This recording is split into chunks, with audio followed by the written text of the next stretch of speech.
હરે રામ રામ રામ હરે હરે, હરે રામ રામ હરે હરે, હરે કૃષ્ણ કૃષ્ણ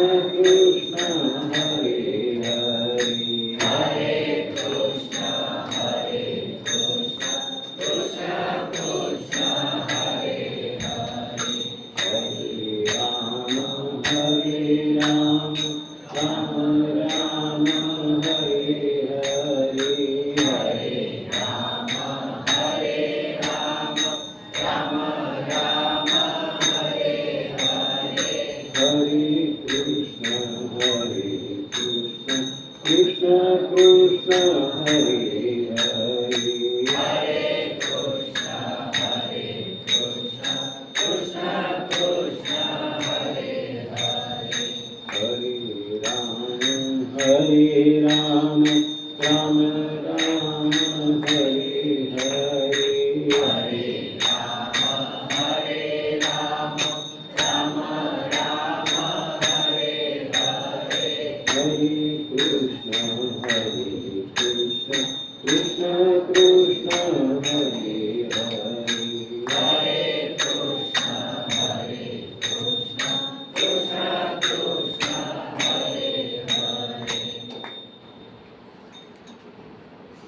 આખા કઠોપનિષદનો સાર તમને સમજાઈ જાય ને મૂળ જે પ્રશ્ન છે, છેલ્લો વરદાન માંગ્યું છે કે મને આત્મા વિશે જ મારે જાણવું છે, એનું થોડું સમાધાન તમને થઈ જાય એટલું વર્ણન કરીને પછી આપણે અંદરના શ્લોકો વાંચીએ છીએ.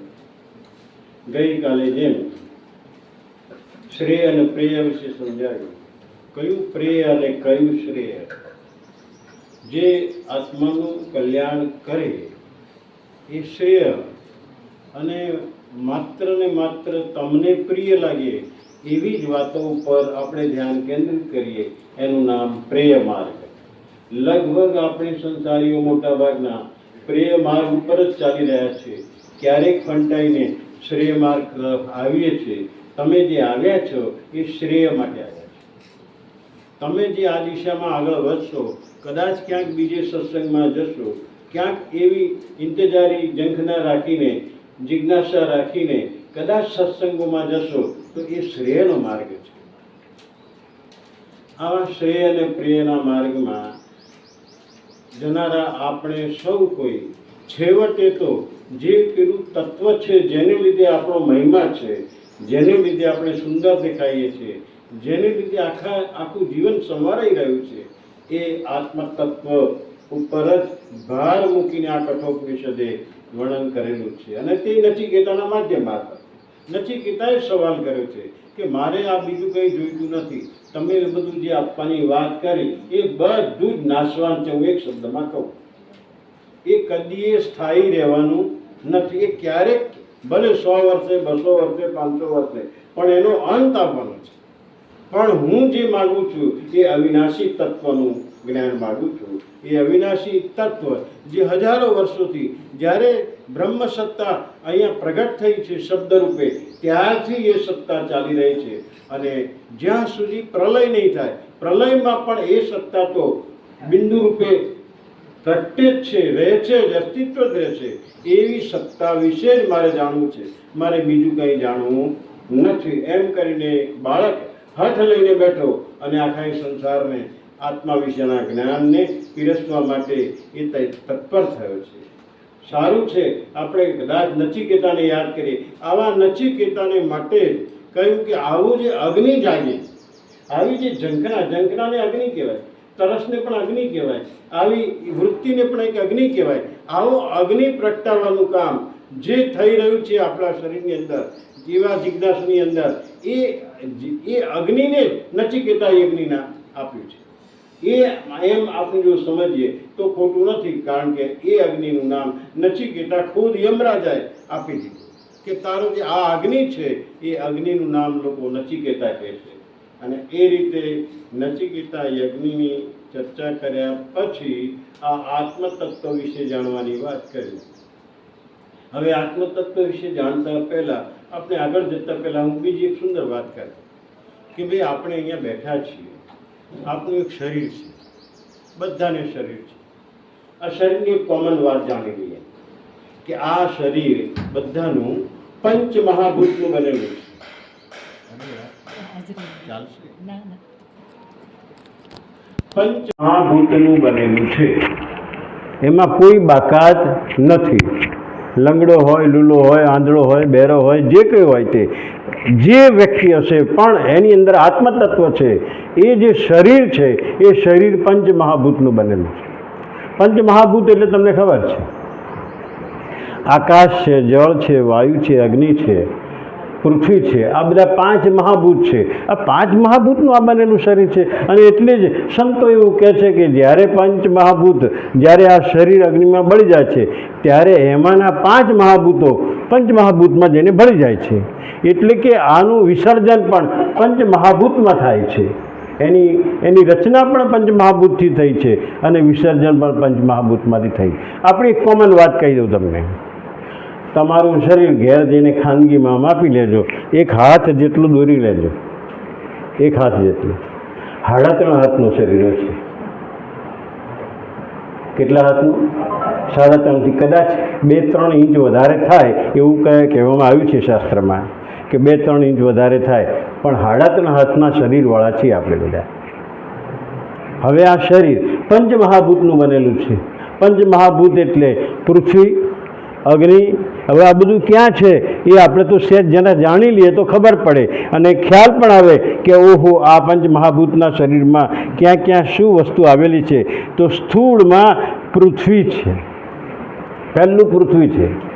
આપણું શરીરના જે હાડકાં છે ને, તમે હાડપિંજર જોયું હશે કોઈ હોસ્પિટલમાં. હા, માથું ખોપરી હોય ને પછી અહીંયા આમના હોય ને અહીંયા છાતીના પાછળીઓ હોય ને પછી બધું હાથ પગ લટકતા હોય, એવું હાડપિંજર તો ક્યાંક ને ક્યાંક જોયું હશે. નહીં જોયું હોય તો ચિત્રમય જોયું હશે. આ હાડપિંજર આપણી અંદર છે. હા, ધ્યાન રાખો. આ હાડપિંજર એટલે હાડકાં. આ હાડકાં એ પૃથ્વી તત્વ છે. હાડકાં એ કયું તત્વ છે? પૃથ્વી તત્વ છે. પછી અંદર જળ છે. હવે તમને ખ્યાલ હોય તો અંદર રુધિર ફરી રહ્યું છે. પગની પાનીમાં કે માથામાં સહેજ પણ ટાંકણી જો ભોંકાય વધારે પડતી તો એક લોહીનું ટીપું નીકળે છે. એ લોહીનું ટીપું ઢોળાયેલું નથી. હા, ધ્યાન રાખો. નસો મારફતે આખા શરીરમાં વહી રહ્યું છે.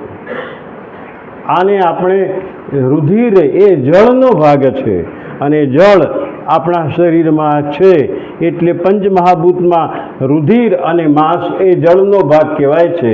એ જળ રહેલું છે. ત્રીજું છે અગ્નિ. અગ્નિ અંદર છે. તમને ભૂખ લાગે છે, તરસ પણ લાગે છે. આ તરસ વખતે કંઈક શાંત કરવા માટે આપણે અંદર કંઈક નાખીએ છીએ, બરાબર છે. અગ્નિને શાંત કરવો હોય તો કંઈક, અથવા અગ્નિને જલતો રાખવો હોય તો આપણે કંઈક નાખવું પડે છે અંદર. આ અગ્નિ અંદર પ્રગટે છે. મને તો પેટમાં શું બિલાડા બોલે છે કે એવું કંઈક બોલે છે ને કેટલાક. હા, મારે તો પેટમાં બિલાડા બોલે છે. હા, બિલાડા બોલતા નથી. અગ્નિ એકદમ પ્રગટ થયો છે અને એકદમ ભૂખ એવી લાગી છે કે જેથી કંઈક નાખો, એને કંઈક આહુતિ આપો ત્યારે શાંત થાય. તો એ આહુતિ આપણે બીજું કંઈ કરતા નથી, ભોજન આપીએ છીએ અને જ્યારે તરસ લાગે ત્યારે પાણી પીએ છીએ. આપણે એક પ્રકારની આહુતિ આપીએ છીએ અને એ રીતે અગ્નિને શાંત કરો. હાશ, હવે મને શાંતિ થઈ. હાશ, હવે હું તૃપ્ત થયો. જે આપણે બોલીએ છીએ એ અગ્નિને શાંત કરવાનો પ્રયત્ન કરે. આવું અગ્નિ પ્રગટે છે. તો એ જળ તત્વ એ રુધિર અને માંસ દ્વારા અંદર આપણી શરીરમાં છે. વાયુ. હવે અંદર વાયુ તત્વ છે. તમે હલનચલન કરી શકો છો. ઉપરથી નીચે આવ્યા, અહીંથી આમ ગયા, અહીંથી આમ ગયા, આમ ગયા. આ હલનચલન કરવાનું જો કોઈ કામ કરતું હોય તો વાયુ કરે છે. કેટલાકના હાથ પગ જકડાઈ જાય છે, ખબર છે તમને? મારા તો હાથ પગ જકડાઈ ગયા છે અને કેટલા એવા પથારીવશ પણ, આ તો આપણને ખબર નથી, બાકી પથારીવશ થયેલા કેટલાય લાખો લોકો છે કે જે હાથ અને પગ બેઉ જકડાઈ ગયા છે. એમના વાયુ તત્વએ જાણે કોઈક અભાવ ઊભો કર્યો છે અને વાયુ તત્વને કારણે જે હલનચલન થતું એ બંધ થઈ ગયું છે. એટલે વાયુ પણ એટલું જ જરૂરી છે. તો વાયુથી હલનચલન થઈ રહ્યું છે, એ વાયુ તત્વ પણ અંદર છે. એ વાયુ તત્વનો અભાવ પેદા થાય તો બધું જ જકડન થઈ જાય છે, બધું જકડાઈ જાય છે. અને તે જ રીતે આકાશ, તમે જોયું હશે પાંસળીઓની વચ્ચે જગ્યા છે, પેટની વચ્ચે પણ જગ્યા છે. એ જ રીતે હાથ પગની અંદર પણ વચ્ચે ક્યાંક ક્યાંક જગ્યાઓ પોલાણ છે. પોલાણ, આ શરીરમાં જે પોલાણ છે ને એ અવકાશ છે, એ અવકાશ છે. અને આ પોલાણ છે એમાં થોડી હવા પણ છે. પોલાણ છે એમાં શું હોય? હવા હોય. જ્યાં જ્યાં પોલાણ છે ત્યાં હવા છે. તમે ખાલી ગ્લાસ પડ્યો હોય તો એમ કે આ તો ખાલી ગ્લાસ છે, પણ હકીકતમાં જો સૂક્ષ્મ દ્રષ્ટિથી જોવામાં આવે તો અંદર હવા છે ને છે જ. કોઈ કે ખાલી ઘડો પડ્યો છે, ખાલી ઘડો નથી, અંદર અવકાશ પણ છે અને જોડે જોડે હવા પણ છે. અને તમારી અંદર હવા છે એની કરામત તો કહું કે ગમે તેવું વાવાઝોડું આવે, ગમે તેવું દબાણ આવે, ગમે તેવા કોઈ દબાવે, પણ આપણે દબાઈ જતા નથી. ખબર પડી ગઈ? નહીં તો આમ ચપટા થઈ જઈએ. જેમ ટાયરમાંથી હવા નીકળી જાય અને ટાયરની જેવી હાલત થાય એવી હાલત આપણી થઈ જાય, પણ અંદરની જે હવા છે, અવકાશ છે, અવકાશમાં રહેલી હવાને કારણે આપણે આ બહારના વાયુના દબાણથી દબાઈ જતા નથી. જૂના નાના છઠ્ઠા ધોરણમાં કે પાંચમા ધોરણમાં એક એવો પ્રયોગ આવતો હતો. કેરોસીનનો ડબ્બો હોય અથવા તેલનો ડબ્બો હોય, એની અંદર પાણી ભરો અને પાણી ભરીને એને ગરમ કરો, અને ગરમ કરો એટલે પાણી ઠંડુ પડે, અને પાણી ઠંડુ પડે એટલે વરાળ પણ બેસી જાય. ત્યારે અંદર હવા કશી રહેતી નથી. જો એ ચુસ્ત ડબ્બો ઢાંકેલો હોય તો કે છે બહારની હવાથી ડબ્બો આખો ચપટ થઈ જશે. ડબ્બો આખો ચપટ થઈ જશે. કોણ દબાવે છે? બહારની હવા દબાવે છે. પણ આ બહારની હવાએ આપણને કદીએ દબાવી શકી નથી, કારણ અંદર વાયુ છે. એ વાયુનું પ્રોટેક્શન છે. જો કેવું પંચમહાભૂતે બહાર પણ કામ કર્યું છે, બહાર પણ આપણી સેવામાં છે, અંદર પણ આપણી સેવામાં છે. આ રીતે પંચમહાભૂતના દ્વારાથી આપણું આ શરીરનું હાડપિંજરથી માંડીને અંદરની બધી જ ક્રિયાઓ થઈ ગઈ છે. સાથે સાથે અંદર તમે જોઈ શકશો પ્રાણ આવેલા છે.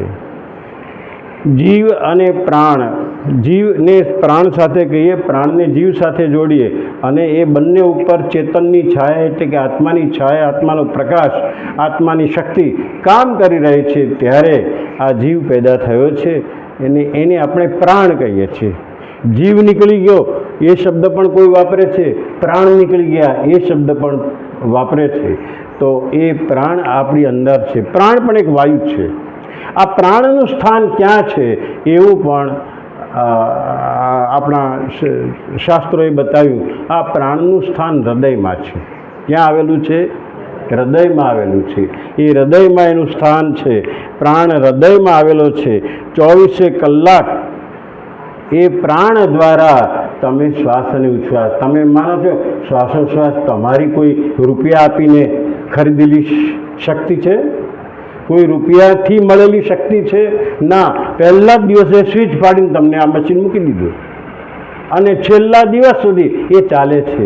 24 કલાકમાં કેટલા શ્વાસોશ્વાસ કરો છો ખબર છે તમને? 21,600. 21,600 શ્વાસોશ્વાસ ચાલી રહ્યા છે. આવા 21,600 શ્વાસોશ્વાસ સતત જ્યારે પહેલો દિવસ જન્મ્યા ત્યારથી શરૂઆત કરીને છેક સુધી ચાલ્યા કરે છે. તો આવું આ પ્રાણ ચલાવે છે. આ પ્રાણ દ્વારા શ્વાસોશ્વાસની ક્રિયા ચાલે છે. આ પ્રાણનું સ્થાન હૃદયમાં આવેલું છે. આ બધાના સ્થાન આવશે પણ આત્માનું સ્થાન ક્યાંય આવશે નહીં. એટલે મારે વર્ણન કરતાં કરતાં એ જ બતાવવું છે કે કઠોપનિષદમાં એ જ વાત કહી છે કે આ પ્રાણ, આ આત્મા ક્યાં છે? એ આત્માની શોધ ચાલુ કરો. ક્યાંય નથી, બહાર નથી, અંદર છે. એ આત્માની શોધમાં તમે સફળ થાઓ. એ આત્માનો સ્પર્શ કરો, એ આત્માની અનુભૂતિ કરો. અને અનુભૂતિ કરવા માટે આત્માનો વિચાર જ કરવાની જરૂર છે. અને આત્માનો વિચાર થાય એટલા માટે બીજા વિચારોથી આપણે મુક્ત થવાની જરૂર છે. બીજા વિચારોથી મુક્ત થવા માટે આપણે ધ્યાનની પ્રક્રિયામાં જોડાઈએ છીએ. પણ મોટામાં મોટી ફરિયાદ હું બહાર નીકળું ત્યારે બધા એ જ કહેતા હોય છે કે વિચારો બહુ આવે છે. હવે આવે છે શબ્દ વાપરો છો ત્યારે હું ખાસ અહીંયા વ્યાસપીઠ ઉપરથી પણ કહ્યું કે તમે આવે છે એવું બોલો છો, એનો અર્થ હવે આવે છે કે તમે કરો છો, આ બેમાંથી ભેદ શોધી કાઢો. બોલો, સાચું કહેજો, તમને વિચાર આવે છે કે તમે કરો છો? એટલું મને કહો પહેલાં. શું કરો છો? વાહ વાહ. જો કરતા હોય તો કામ બંધ કરી શકાય આપણાથી, થાય કે ના થાય? તો તમે આવે છે એવી ફરિયાદ કરો છો, વિચાર બહુ આવે છે, વિચાર બહુ આવે છે, વિચાર બહુ આવે છે, ત્યારે હું ઝાટકીને કહું છું આવતા નથી, તમે કરો છો. તમે અટકાવી શકો. આ મનનું ચક્ર જેવું સ્થિર થશે એની સાથે જ આત્માની અનુભૂતિ, આત્માની લહેર, આત્માનો સ્પર્શ તમને થયા સિવાય રહેશે નહીં. અને એ જ અનુભૂતિ કરવી એને માટે તો પ્રશ્ન પૂછ્યો છે નચિકેતાએ કે આત્મા ક્યાં છે, કેવું છે, શું છે, એની ગતિ ક્યાં થાય છે, કેવી રીતે ગતિ થાય છે, એ મને સમજાવો એમ કરીને એ સવાલ કર્યો હતો. તો આ પ્રાણનું સ્થાન હૃદયમાં છે. હવે ધ્યાન રાખો, અહીંયા હૃદય ડાબી બાજુ આવેલું છે એવું આપણું ખબર છે, અને ત્યાંથી ધબકારા અહીંયા માપે છે ડૉક્ટરો, બરાબર છે? ડાબી બાજુ. કોઈનું જમણી બાજુ હૃદય છે ખરું? એવું કાંઈ ઘણા બધું વિચિત્ર થાય છે, એવું કશું નથી. લાખોમાં એકાદ કે કરોડોમાં એકાદ જણ હોય કે મારું હૃદય આ બાજુ આવેલું છે, એવું બની શકે. હા હા, એટલે કહું છું તો ખરો કે અપવાદ રૂપે બધું શક્ય છે. અપવાદ રૂપે બધું શક્ય છે. આંખો કેવી સરસ મજાનું, અહીંયા કેવો કપાળ ઉપર ભ્રમર ઉપર વાળ આવેલા છે, કેવું નાસિકા આવેલું છે, આ બધું પણ કંઈક થોડું વિચિત્ર હટકે પણ કોઈકને હોય કે ના હોય? અને જેવું હટકે હોય એટલે તરત આપણી ધ્યાનમાં આવી જાય, હા આ આવું છે, આ વિચિત્ર છે, આ કંઈક જુદું છે, જુદું થાય. અને આટલી બધી સૃષ્ટિની રચનામાં આવું ક્યાંક કોઈકને થાય પણ ખરું? બે મોઢાવાળા, બે શરીર એક થઈ જાય એવા પણ કેટલાક બાળકોને આપણે જોયા છે. એટલે કંઈ અપવાદ તો છે જ, પણ એની રચના એવી સુંદર કરેલી છે એણે કે બધું જ વ્યવસ્થિત, ભલે બે શરીર ભેગા થઈને એક શરીર બનાવ્યું હોય, બે બહેનો હોય, એવી કેટલીક બધું અત્યારે તો વિડીયોમાં ઘણું બધું આવે છે ને એમાં જાણી શકો છો તમે. તો આ રચનામાં થોડાક અપવાદ ક્યારેક આવે છે, પણ મૂળ રચનામાં કદી અપવાદ નથી. જે પંચમહાભૂત છે, પંચમહાભૂતમાં કોઈ ભેદ નથી. પંચમહાભૂતનું શરીર એમનું પણ બનેલું છે, આંખો ન હોય એમનું પણ બનેલું છે, કાન ન હોય એમનું પણ બનેલું છે, હાથ પગ ન હોય એમનું પણ બનેલું છે, બધું જ વ્યવસ્થિત રીતે બનેલું છે. તો હૃદયમાં, હા. પણ હવે એક બીજી વાત કહું, આપણા ભગવાન રમણ મહર્ષિએ કહ્યું કે જમણી બાજુ હૃદય છે. વાહ! એટલે આપણે થોડા હચમચી જઈએ કે એમણે વળી પાછું જમણી બાજુ હૃદય કહ્યું છે. એ હૃદયને કાલ્પનિક હૃદય નથી, ખરેખર છે, પણ એનું નામ એમણે આપ્યું, એને નામને સમજાયું, એ આધ્યાત્મિક હૃદય છે. એ હૃદય છે પણ આધ્યાત્મિક હૃદય.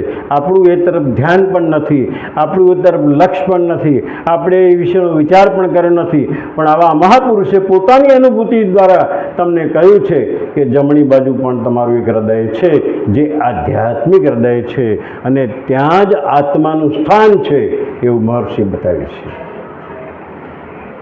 એટલે કે છે ધ્યાન ધારતી વખતે જો તમે જમણી બાજુના હૃદય ઉપર, અને તે છાતીના મધ્ય ભાગથી એક અંગુષ્ઠ જેટલો ભાગ આમ જમણી બાજુ કરો, ત્યાંથી એ હૃદય એનું સ્થાન બતાવ્યું છે. અનુભૂતિમાં કદાચ ન આવે કારણ કે છે નહીં, એ કોઈ સ્થૂલ હૃદય નથી, એટલે કે કોઈ સ્નાયુનો બનેલો નથી, પરંતુ એને આધ્યાત્મિક હૃદય એવું નામ આપ્યું છે કે જ્યાં, કારણ કે આત્મા ક્યાંક તો છે જ અંદર, પણ ક્યાં બેસીને સંચાલન કરીશું? જેમ એક હૃદય આખા શરીરમાં લોહીને પહોંચાડવાનું કામ કરે છે, આખા શરીરમાં, એટલે કે માથાના વાળથી શરૂ કરીને નીચે પગની પાની સુધી પણ એ જે શરીર લોહી પહોંચાડે છે એ હૃદયના ધબકારાથી એક સાથે આમ નસોમાં જાય છે, અને બધી જ જગ્યાએ છે, બધી જગ્યાએ છે, માટે બધી જગ્યાએ આપણને શક્તિ મળે છે. આંગળીના ટેરવામાં પણ શક્તિ છે, ટેરવું દબાઈએ છે, આપણને શક્તિનો અહેસાસ થાય છે.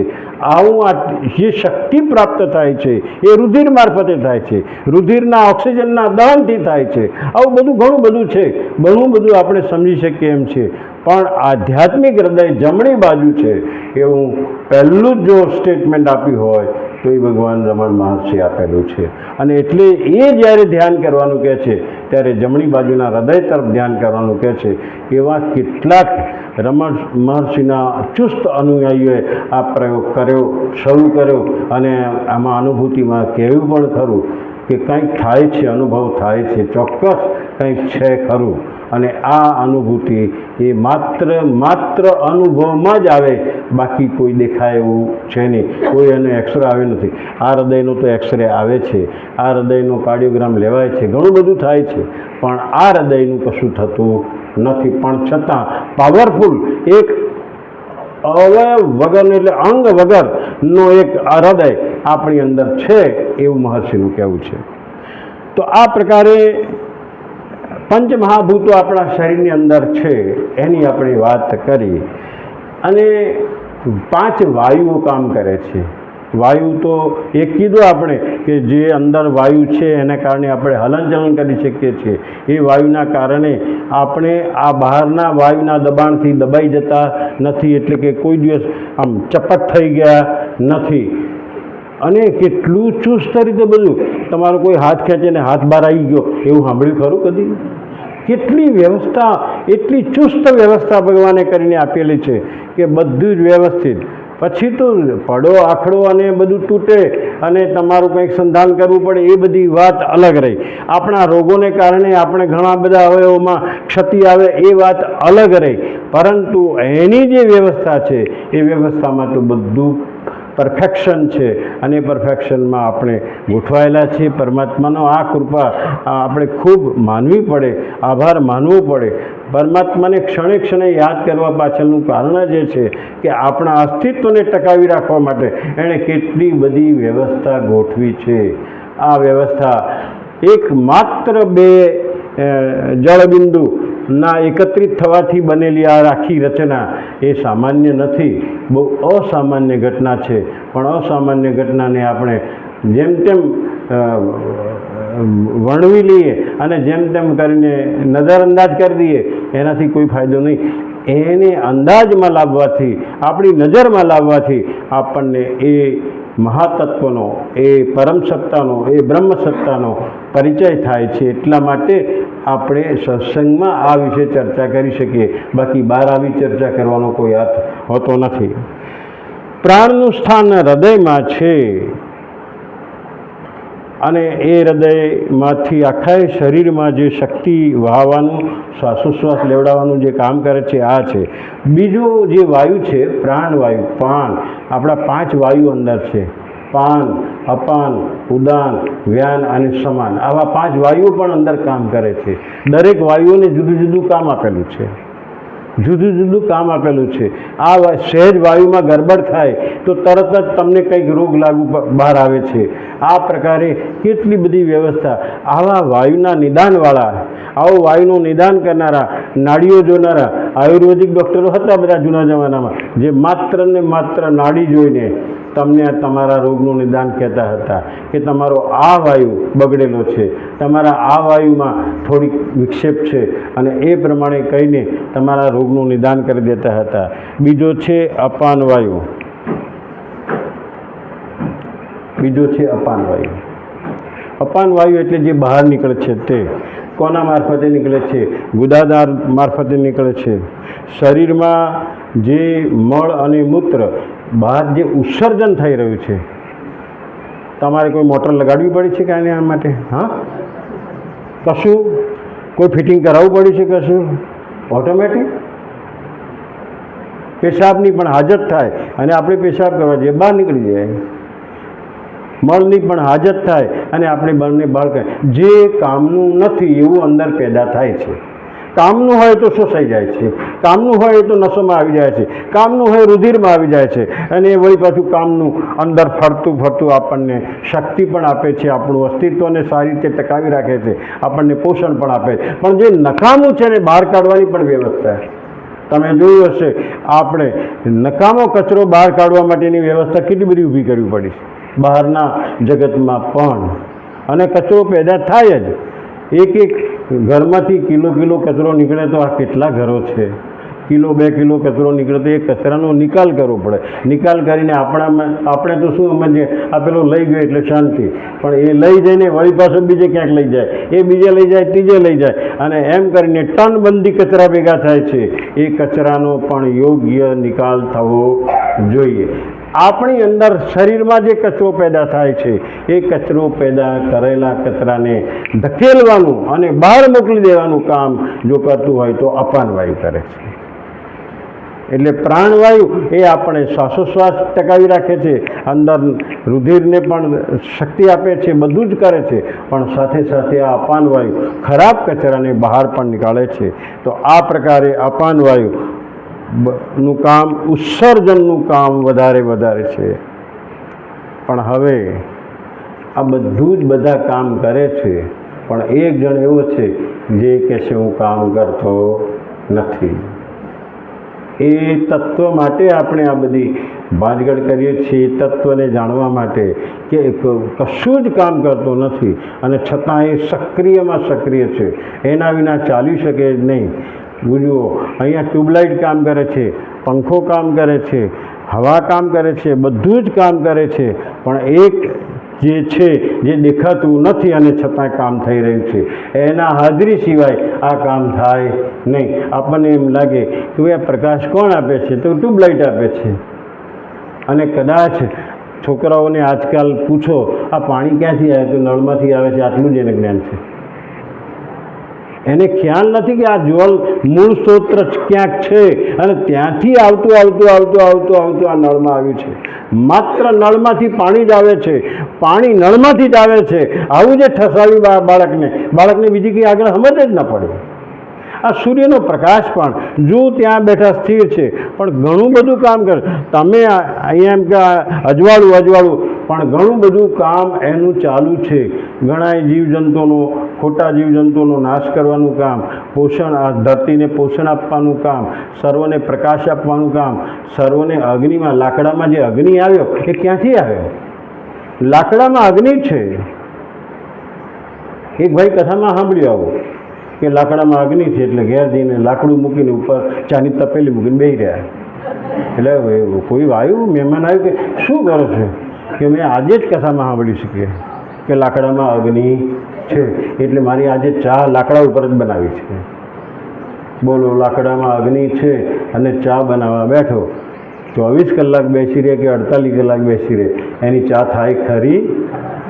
ત્યારે પેલા ભાઈએ કીધું કે આવું સંતે કહ્યું એ સાચું તો છે જ કે લાકડામાં અગ્નિ છે, પણ લાકડાના અગ્નિને પ્રગટ કરવો પડે. બસ, લાકડાના અગ્નિને પ્રગટ કરવો પડે અને પ્રગટ માટે તારે બહારથી બીજો અગ્નિ લાવવો પડે. એ અગ્નિ લાવીને મૂકવાનો એટલે અંદરનો અગ્નિ અને બહારનો અગ્નિ બે જોડાય છે, અને બે જોડાય છે એટલે લાકડાનો જે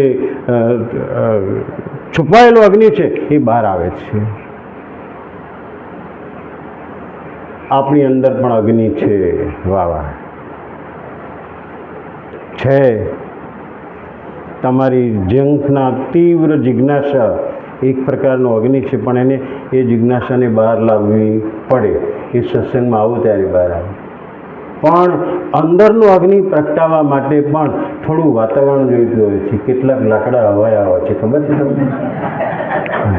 બહાર કોલસા બધા બળી જાય પણ એ લાકડાનો અંદરના અગ્નિ પ્રગટ થાય નહીં. હવાયેલા લાકડા હોય, એ હવાયેલા લાકડાને શું કરવું પડે ખબર છે? તપાવવું પડે.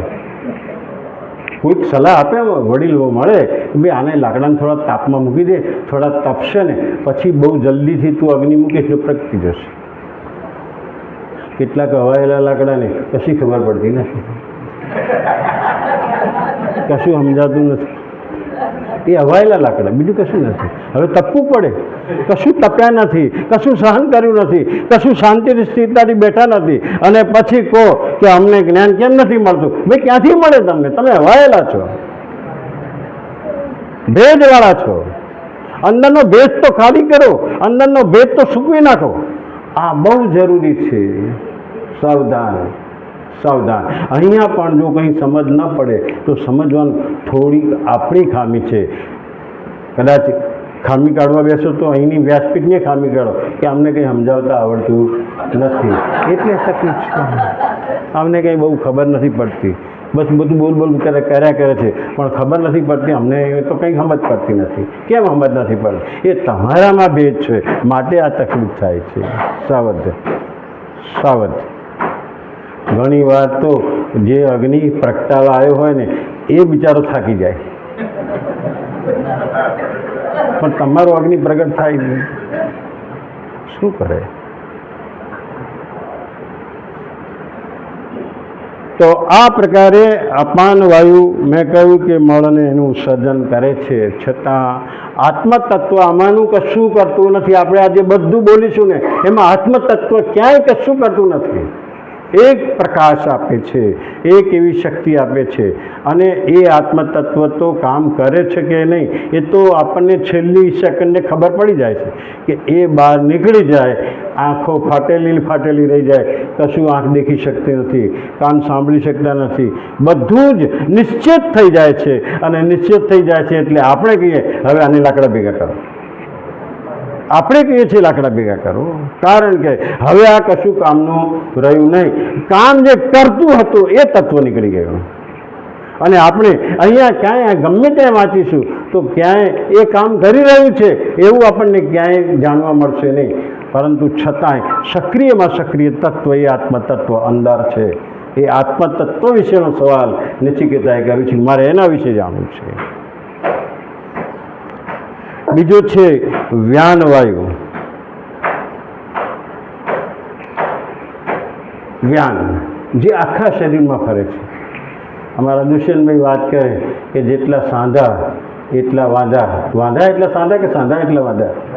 બરાબર છે. સાંધા એટલા હા અચ્છા, સાંધા તો છે જ, પણ એ સાંધા એટલા પછી વાંધા પેદા થાય છે ને એમ કહેવો છે, એટલા વાંધા પેદા થાય. આ સાંધાઓને જો કોઈ કામ કરતું હોય, સક્રિય કરતું હોય તો વ્યાનવાયુ કરે છે. એટલે સાંધાઓ જ્યારે જકડાય ત્યારે વ્યાનવાયુ તમારો બરાબર કામ કરતો નથી. આ બધું વૈદરાજો પકડે છે, અને વૈદરાજો એવી પ્રકારની ગોળી આપે કે ઉભા રહો, તમારા જકડન થઈ. આ પેલો ચિકનગુનિયા થાય છે ત્યારે શું થાય છે? સાંધાઓ જકડાઈ જાય છે. સાંધાઓ જકડાઈ જાય છે. એ જકડાયેલા સાંધાઓથી આપણે સામાન્ય રીતે કશું કામ કરી શકતા નથી, પણ એ વ્યાનવાયુનો દોષ છે. વ્યાનવાયુનો દોષ છે. એવા વ્યાનવાયુ આ પ્રમાણે કામ કરે છે. જો સાંધા હલનચલનમાં તકલીફ પડતી હોય તો મને આમ ચાલું છું ત્યારે દુખે છે, મારે આમથી આમ ઉચકીને આમ મુકાતું નથી, આ બધું જે ફરિયાદો છે ને એ બધી વ્યાનવાયુની સમજવાની છે. એ વ્યાનવાયુ જો તમે સુધારી શકો, આપણે તો અહીંયા જે વૈદરાજો છે એ વૈદરાજો પર્ટિક્યુલર ટુ ધ પોઈન્ટ એ દવા આપતા હોય છે ને એ પ્રમાણેની સુધારો કરી આપતા હોય છે. તો એ વ્યાનવાયુ સાંધાઓના હલનચલનમાં ખૂબ મદદ કરે છે. અને બીજો છે સમાન વાયુ. કયા વાયુ કીધા આપણે? પ્રાણ, અપાન, વ્યાન અને સમાન વાયુ આવ્યું, પછી ઉદાન વાયુ આવશે. તો સમાન વાયુ શું કરે છે કે એ નાભી ચક્રમાં આવેલું છે. નાભી ચક્ર, નાભીમાંથી કે છે 72,000 નાડીઓ આખા શરીરમાં ફરે છે. અને આ જે 72,000 નાડીઓમાં રુધિરને ફેલાવવાનું એક સરખી રીતે જ્યાં જેટલી જરૂર હોય એ પ્રમાણે ફેલાવવાનું કામ જો કોઈ કરતું હોય તો સમાન વાયુ, સમાન રીતે ફેલાવવાનું. એટલે તમે જોયું હશે કે આપણે સરસ રીતે નાનાથી મોટા થયા, પણ ક્યાંય હાથ જાડો થઈ ગયો, પગ જાડો થઈ ગયો, કંઈક વિકૃતિ આવી ગઈ એવું બનતું નથી. બધું એક સરખી રીતે, આ હાથ પણ જેટલો જાડો એ જ આટલો હાથ પણ જાડો, એ જ રીતે આંગળીઓ પણ એ રીતે વિકસે છે. કહેવાનો ભાવાર્થ બધું સમાન રીતે જ્યાં જ્યાં જેની જરૂર છે, જે પ્રમાણમાં જરૂર છે એ પ્રમાણમાં મોકલી આપવાનું કામ જો કોઈ કરતું હોય તો એ સમાન વાયુ કરે છે. અને સમાન વાયુ ક્યાં આવેલો છે? નાભીમાં આવેલો છે. એનું સ્થાન ક્યાં આવેલું છે? નાભીમાં. અને નાભીમાં એટલા માટે નાભીને પણ ખૂબ સુંદર રીતે સાચવવાની જરૂર છે, કારણ કે આપણું પહેલું પોષણ નાભી મારફતે થયું છે. ગર્ભમાં જે પોષણ થયું છે નાભી મારફતે, નાભી અને માતાની નાભી બે સાથે જોડાયેલી હતી. માતાના તમામ પોષણ નાભી મારફતે બાળકમાં જતા હતા અને બાળક પોષાતું હતું, મોટું થયું, તંદુરસ્ત છે કે નહીં, ડૉક્ટરો ભલે બહાર ગાયનેકોલોજીસ્ટ કહે કે બધું બરાબર ચાલી રહ્યું છે, એને કંઈ વિકાસમાં વાંધો નથી. વિકાસમાં વાંધો હોય તો તેમને ખબર પડે, પણ એનો વિકાસ યોગ્ય રીતે થઈ રહ્યો છે એ નાભી દ્વારા બધું થાય છે. તો નાભી દ્વારા સમાન વાયુ ચારે બાજુ થઈ રહ્યો છે, એ બહુ મહત્ત્વની વાત છે. ત્યારબાદ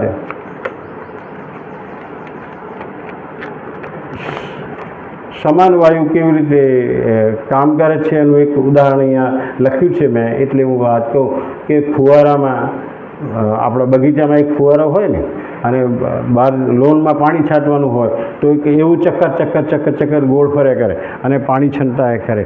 એક છોડને એ પાણીનું ટીપું મળી જાય એવી વ્યવસ્થા એક સમાન વાયુની જેમ, એક ચક્રની જેમ ઘુમાવતું આખા શરીરમાં સમાન રીતે બધું પોષણ પહોંચે છે. અને એ રીતે અને શરીરમાં કેટલા બધા અવયવ, દરેકને પોષણની જરૂર છે. જેમ તમે સવારથી બપોરે ભૂખ લાગે, તરસ લાગે અને એ રીતે થતું હોય, એમ આખા શરીરના અવયવોને પણ આ રીતે પહોંચાડવાની જવાબદારી અંદર વ્યવસ્થા ગોઠવેલી છે. એ વ્યવસ્થામાં બધું મળી રહ્યું છે, એમ નહીં કે અવ્યવસ્થામાં બધું આશરે બધું ચાલી રહ્યું છે. ના, આવી એક સુંદર વ્યવસ્થા અંદર ગોઠવાયેલી છે. ત્યારબાદ છે ઉદાન વાયુ. તેનું સ્થાન ક્યાં આવેલું છે? કંઠમાં આવેલું છે.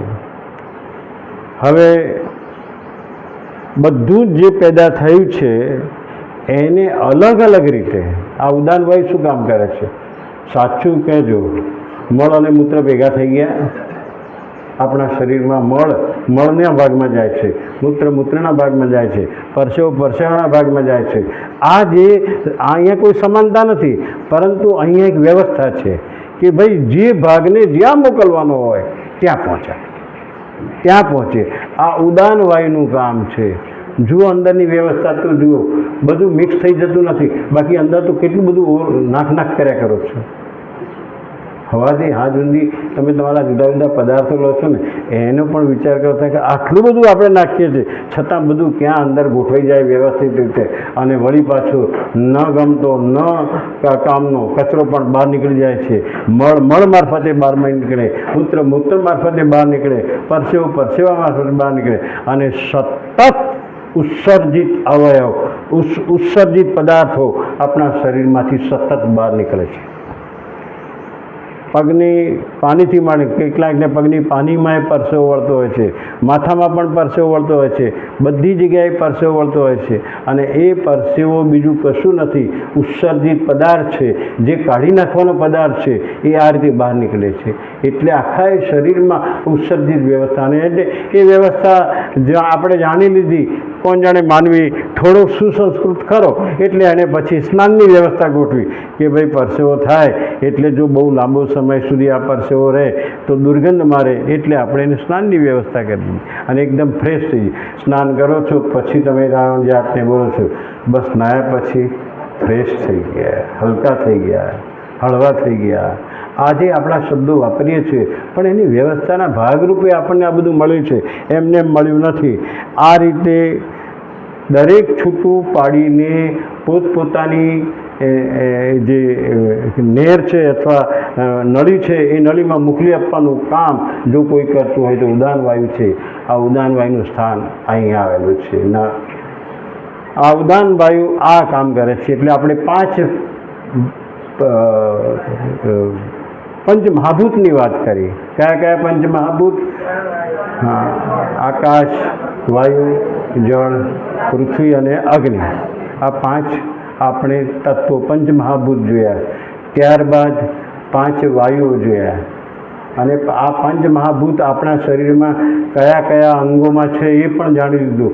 હાડકાં એ પૃથ્વી તત્વ છે, અગ્નિ એ ભૂખ અને તરસનું તત્વ છે, જળ રુધિરનું તત્વ છે. આવું બધું આપણે બધું જાણ્યું અને એ બધા તત્વોએ કામ કર્યું. ત્યારબાદ આપણે આ 5 વાયુઓ શું કામ કરે છે એ પણ જાણ્યું. 5 વાયુ એટલે પ્રાણ, અપાન, વ્યાન, સમાન અને ઉદાન. આવા 5 વાયુઓ પણ કામ કરે છે. અને 5 વાયુ અંદર આ બધું આપણી વાતો કરીએ છીએ, ધ્યાન રાખજો. આપણે આપણી વાતો કરીએ છીએ અને છતાં મહાપુરુષોની એક એવી ફરિયાદ છે કે તમે તમારી વાતો કરો છો, તમે તમારા સ્વાર્થે બધું કામ પર પૂરું પાડો છો, પણ તમને તો ઓળખતા જ નથી.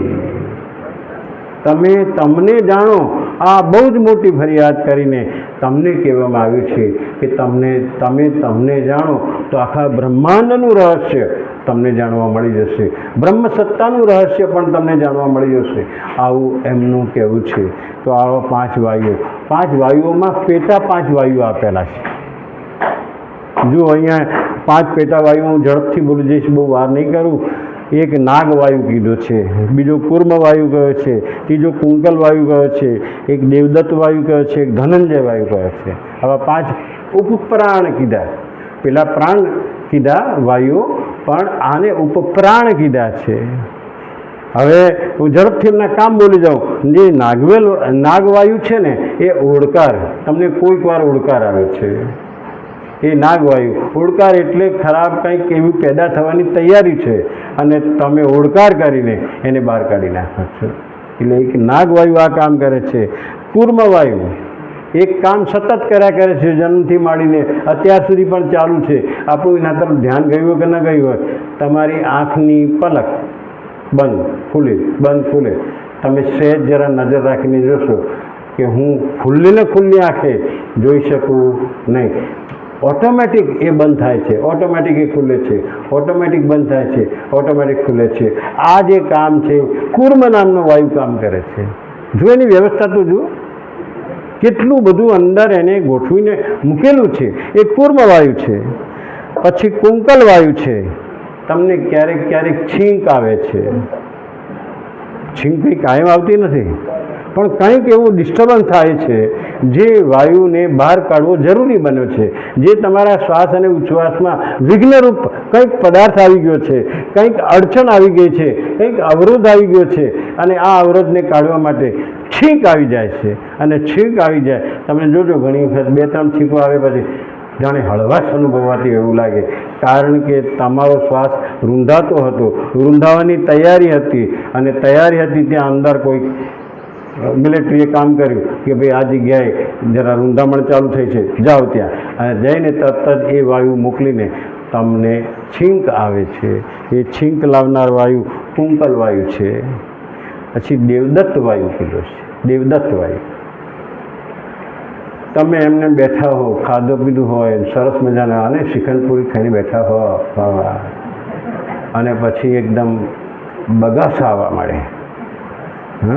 બગાસા, એ જે બગાસું લાવવાનું કામ કરે છે ને એ દેવદત્ત વાયુ કામ કરે છે. જુઓ તો ખરા એની વ્યવસ્થા.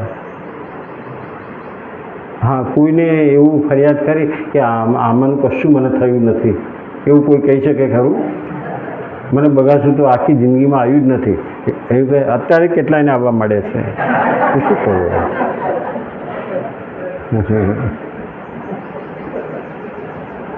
કેટલાને ચાલુ થઈ ગયા છે, શું કરવું? હોય રિસેસ પાડું છું, ચિંતા ન કરજો. એટલે આ કંઈક જુઓ તો એની વ્યવસ્થા. તમારી કંઈક આળસ, કંઈક પ્રમાદ, તમારી કંઈક અંદરની ગતિમાં અવરોધ આવ્યો હોય એની સાથે જ જે વાયુને જે કામ કરવાનું હોય એ સોંપી દે છે તરત જ.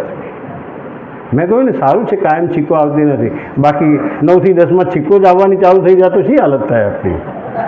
પણ નથી, એ કંઈક મર્યાદામાં છે બધું, પણ આવે ત્યારે આપણે એને રોકી પણ શકતા નથી, રોકવી પણ ન જોઈએ.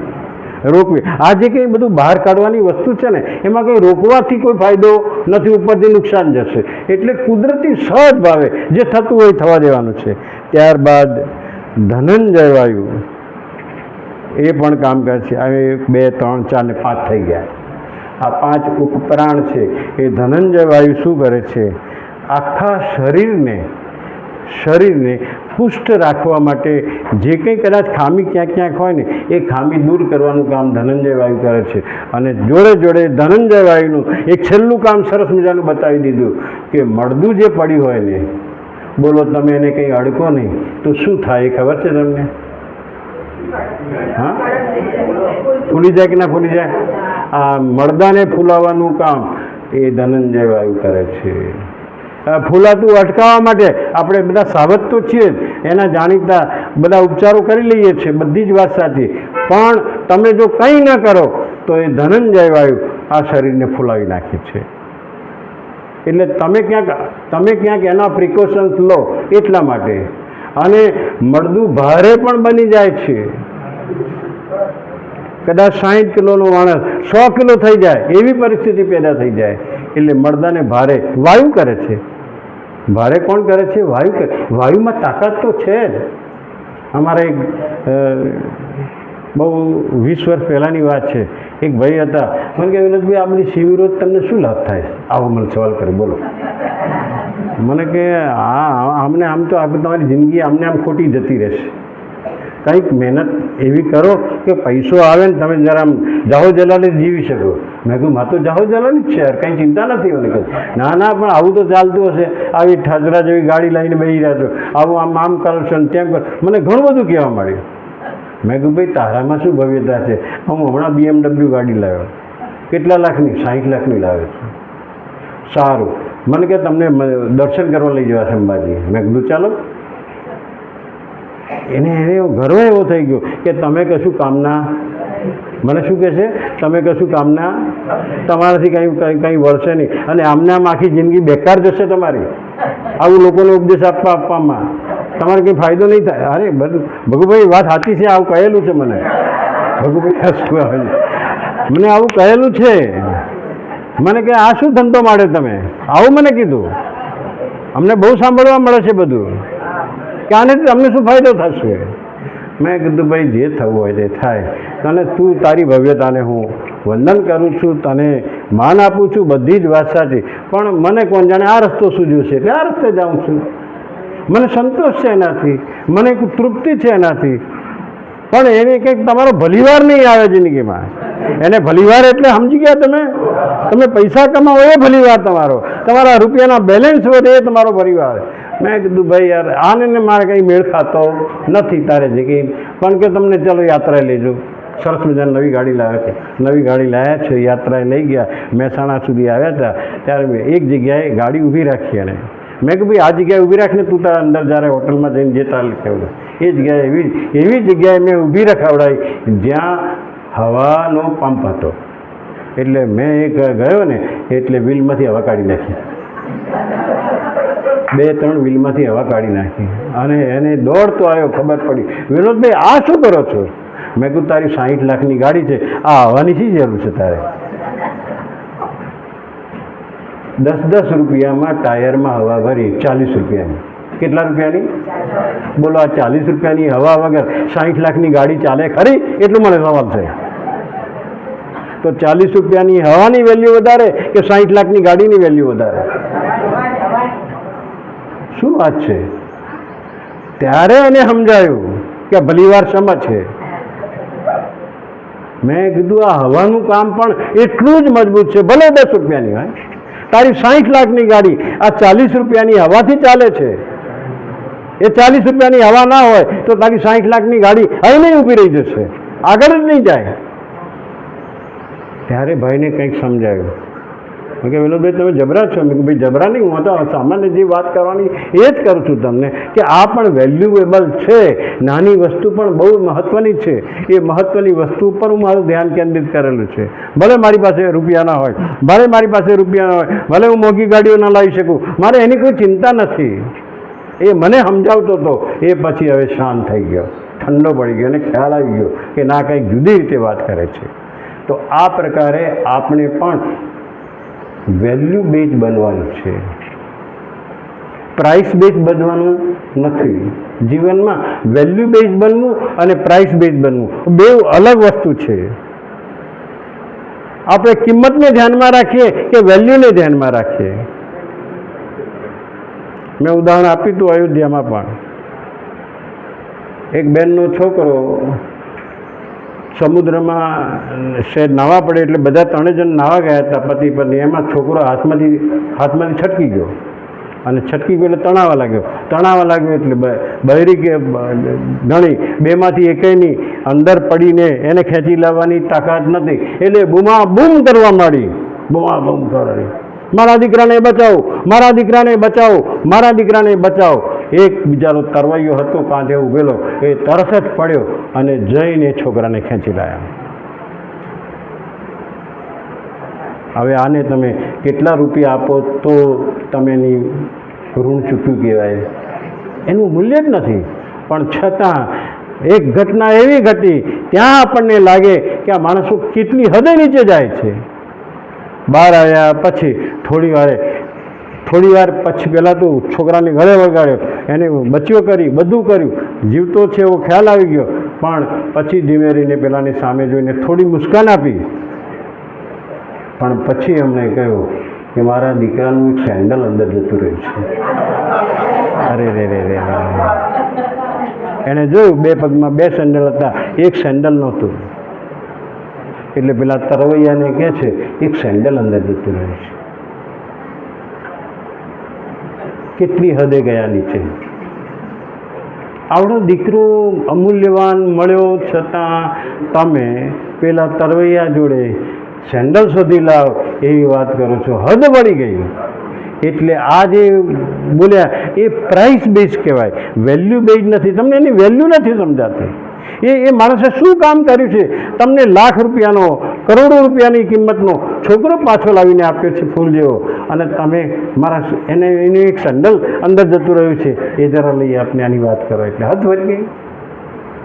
બહુ જ સમજવા જેવી વાત છે. આપણે વેલ્યુ બેઝ બનીએ, પ્રાઇસ બેઝ બનીએ નહીં.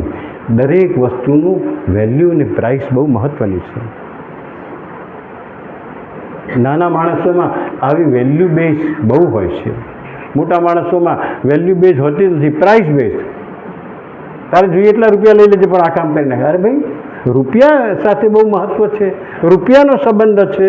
ઠીક છે, હવે આપણે બધું સમજીએ છીએ, એ વાત બરાબર છે. પરંતુ જિંદગીમાં વેલ્યુ બેઝ બનો, પ્રાઇસ બેઝ ન બનો. પ્રાઇસને આગળ ધરીને તમારા વટ પાડવા ન જાઓ, એનાથી બહુ નુકસાન થશે. અને આ તમને જે આપ્યું છે પરમાત્માએ, ઘણી વખત એને આપણે પ્રાઇસ બેઝમાં લઈએ છીએ. મને ભગવાને આટલા રૂપિયા આપ્યા, મને ભગવાને મકાન આપ્યું, મને ભગવાને આ આપ્યું, મને ભગવાને આ આપ્યું.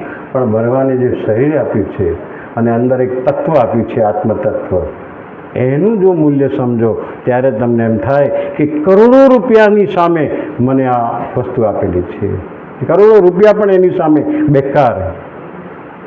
જીવ બચાવવા માટે કોરોનામાં પણ લોકો જે મહાધનપતિઓ હતા એ બધા કહેતા હતા ભાઈ 100 કરોડ લઈ લો પણ મારો જીવ બચાવો. મને બાકી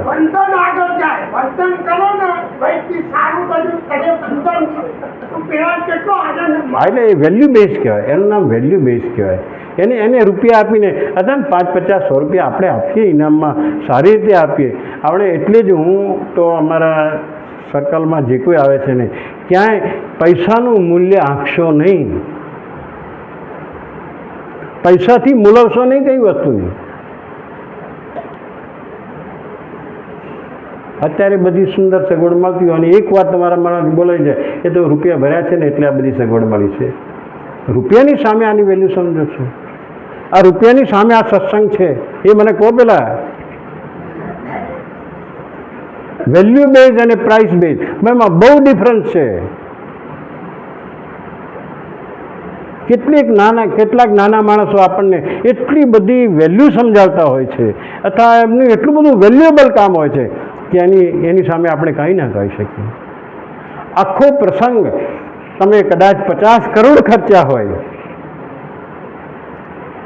ઘણા લોકો સંપત્તિ લૂંટાવે છે, લૂંટ કરાવે છે, પણ એમાં એક કામવાળી બાઈએ તમારો સમય સાચવી લીધો હોય, સમયસર આવી ગઈ છે, સમયસર બધું કામ કર્યું છે. જે કામ કરવા માટે મોંઘી સાડીઓ પહેરીને કોઈ લેડીઝ કામ કરવા તૈયાર નહોતી, એ કામ એણે કર્યું છે 5-7 દિવસ સુધી. એણે તમને કશી ખબર પડવા ના દીધી અને બધા કામ કચરા પોતું બધું કરી નાખ્યું. બોલો સાચું કહેજો. આ બાજુ તમે 5 કરોડ ખર્ચ્યા છે અને આ બાજુ એક કામવાળી બાઈએ માત્ર કચરો પોતું કરીને તમને ચિંતાથી મુક્ત રાખ્યા છે. આખા ઘરના સ્ત્રી સભ્યોને અને પુરુષ સભ્યોને નિશ્ચિંતા આપી છે. આનું મૂલ્ય વધારે ખરું કે નહીં એ મને કહો પહેલાં. આનું મૂલ્ય વધારે છે. અને એની તરફ આપણું લક્ષ્ય ના હોય, એની તરફ આપણું ધ્યાન ના હોય, આપણે એની સામે જોતા ના હોઈએ, તો પછી અર્થ રહેશે નહીં, એ પ્રાઇસથી જોવાય નહીં. અને એના માટે તમારે ખરેખર કહું, કશું જ કરવાની જરૂર નથી. બે શબ્દો એવી ભાવે સામે નમ્ર ભાવે બોલવાની જરૂર છે. બેન, તમે અમારા દિવસ સાચવી લીધા. આટલું બોલ્યા છે કોઈ વાર? બોલો. તમે હતા તો અમારો પ્રસંગ સચવાઈ ગયો. તમને એવું લાગે છે કે અમે રૂપિયા ખર્ચ્યા એટલે પ્રસંગ સચવાઈ ગયો? શું વાત છે? અરે એ બેને તમને સાચવ્યા છે, એ બેને તમને નિશ્ચિંત કર્યા છે, અને તમે એમ સમજો કે તો રૂપિયા ખર્ચ્યા છે એટલે બધું થઈ રહ્યું છે. એ બેને કોઈ પણ જાતનું બહાનું કાઢ્યા વગર, અને કદાચ ઘણી વખત એવું બને કે એનું છોકરું માંદું પડ્યું હોય અને છતાં એ માંદા છોકરાને બાજુમાં મૂકીને કે પડોશીને સોંપીને અહીંયા તમારું કામ સાચવી લીધેલું છે. આવી ઝૂણી ઊંડાણથી નજર નાખશો ત્યારે આવી કોઈ ઘટના સામે આવીને ઊભું રહે. એમ તમારું છોકરું માંદું હતું? હા, મને તમારી ચિંતા હતી. બોલો, એ કહેતા તમને કે એ જે ઝૂંપડામાં રહેનારી બાઈ એમ તમને કે મને તમારી ચિંતા હતી, બસ પતી ગયું, લાખો રૂપિયા.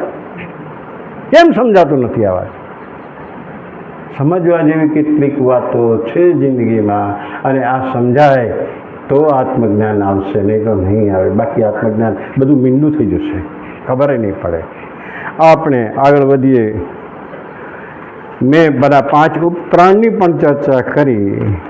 એમ પંચ મહાભૂત, 5 પ્રાણ, 5 ઉપપ્રાણ, 5 જ્ઞાનેન્દ્રિયો, 5 કર્મેન્દ્રિયો અને 5 મન, બુદ્ધિ, ચિત્ત, અહંકાર, આ બધું જે અંદર બધું છે, આ બધું આપણી અંદર છે. કેટલાય તત્વો સાથેનું એ કોમ્બિનેશન કરીને, અને એવું કોમ્બિનેશન કે ક્યાંય ગરબડ નહીં. તમારી વ્યવસ્થામાં ક્યાંક ગરબડ થઈ છે, બાકી એની વ્યવસ્થામાં ક્યાંય ગરબડ થઈ નથી. બધું વ્યવસ્થિત ચલાવ્યું છે એવું.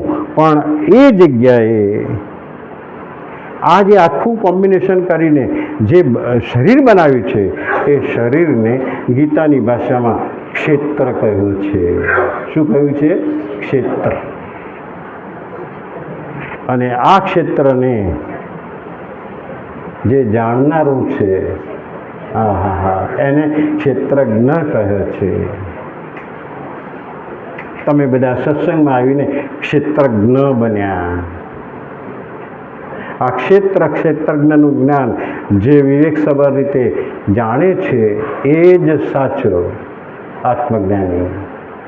આપણે ઘણું બધું આગળ વધી ગયા એ રીતે કે ભાઈ આત્મા વિશે સવાલ કર્યો, એ સવાલના જવાબ રૂપે ઘણું બધું આવશે.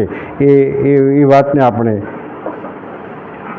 સમજવાનો પ્રયત્ન કર્યો. અને આ ક્ષેત્ર અને ક્ષેત્રજ્ઞનું જ્ઞાન એ જ સાચું જ્ઞાન છે, બાકી કોઈ જ્ઞાન નથી. એ જ આત્માનું જ્ઞાન છે. કારણ કે આ બધું જ વ્યવસ્થિત ચલાવનાર, આ બધાને પ્રકાશ આપનાર, બધાને શક્તિ આપનાર, બધાને બેલેન્સ રાખનાર જો કોઈ તત્વ હોય તો એ આત્મતત્વ છે. અને આ આત્મતત્વ વિશે સવાલ કર્યો. તમને એના શ્લોકો આવતા પહેલાં મેં ઘણું બધું સમજાવી દીધું. બરાબર? રિશેષ પાડીશ. હા, જરા બેનને હું કહેવું છે કે થોડો વિરામ આપો. કેટલા વાગ્યા? 11 10 મિનિટનો વિરામ આપીએ છીએ આપણે. જલ્દી પાછા આવીએ છીએ બધા. મને પાણી આપો.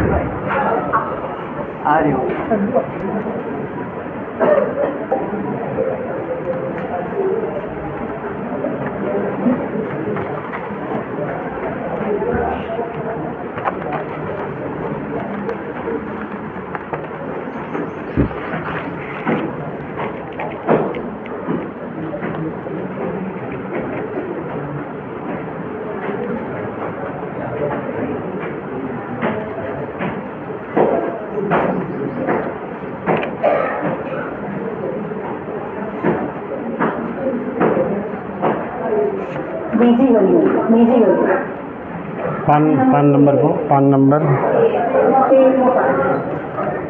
कौ श्लोक से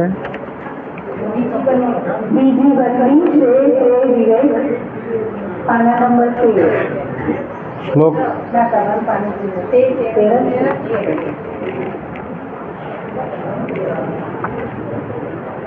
हाँ श्रेय प्रिय चालू करो બીજી વલ્લી શ્રેય પ્રેય વિવેક એટલે છેલ્લેથી બીજું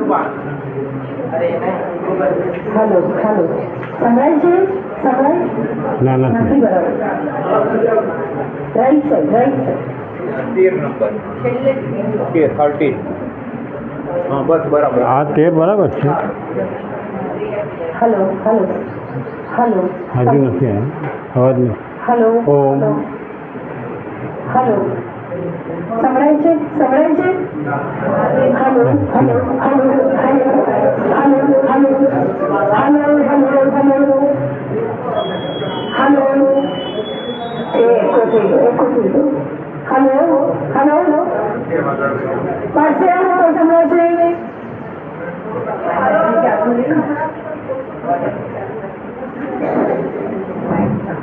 હલો હવે આ માઇક લઈ હા એ તો પછી પાડ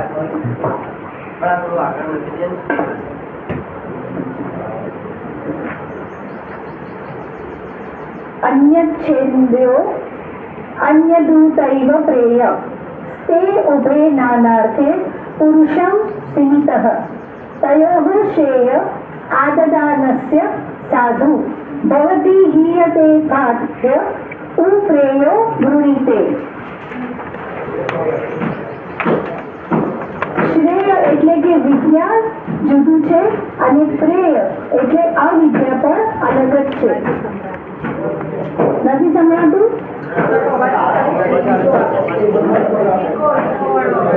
ઇકો ચાલુ છે hello hello hello hello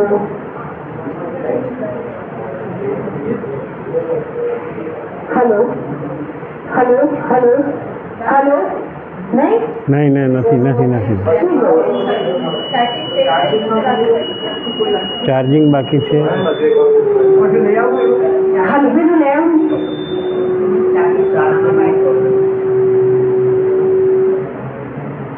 hello hello hello નહીં હાલો બીજા માઇકની વ્યવસ્થા છે આપણે ટ્રાય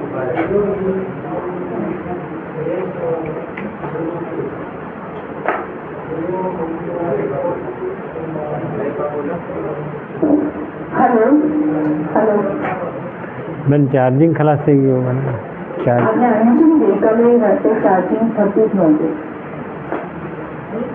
દિવસ તો ગઈકાલે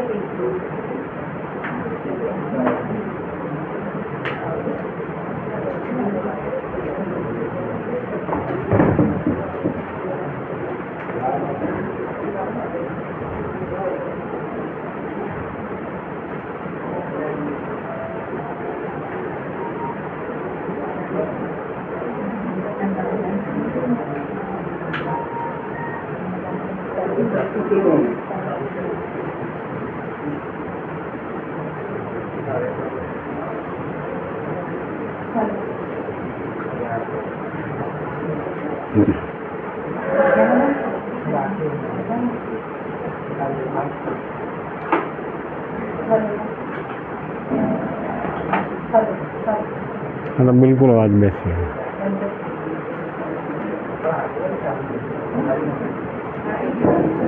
हेलो हेलो हेलो समझ हेलो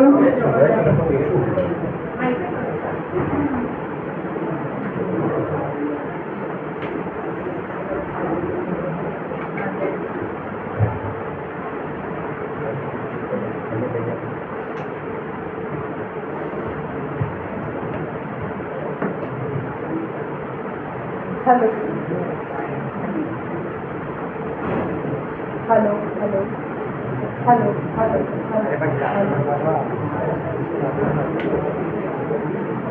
हेलो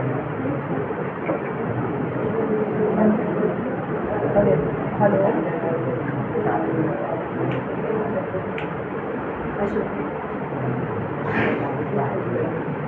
हेलो हरे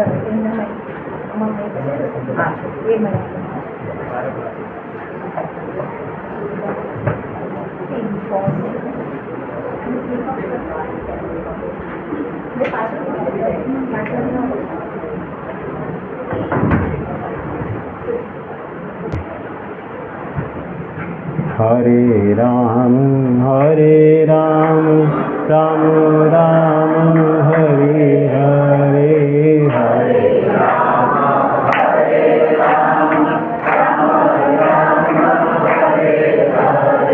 हरे कृष्ण कृष्ण कृष्ण हरे हरे,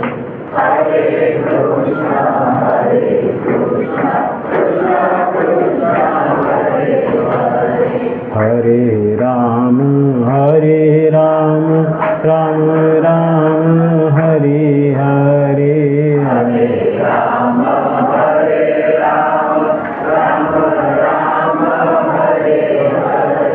हरे कृष्ण कृष्ण कृष्ण हरे हरे,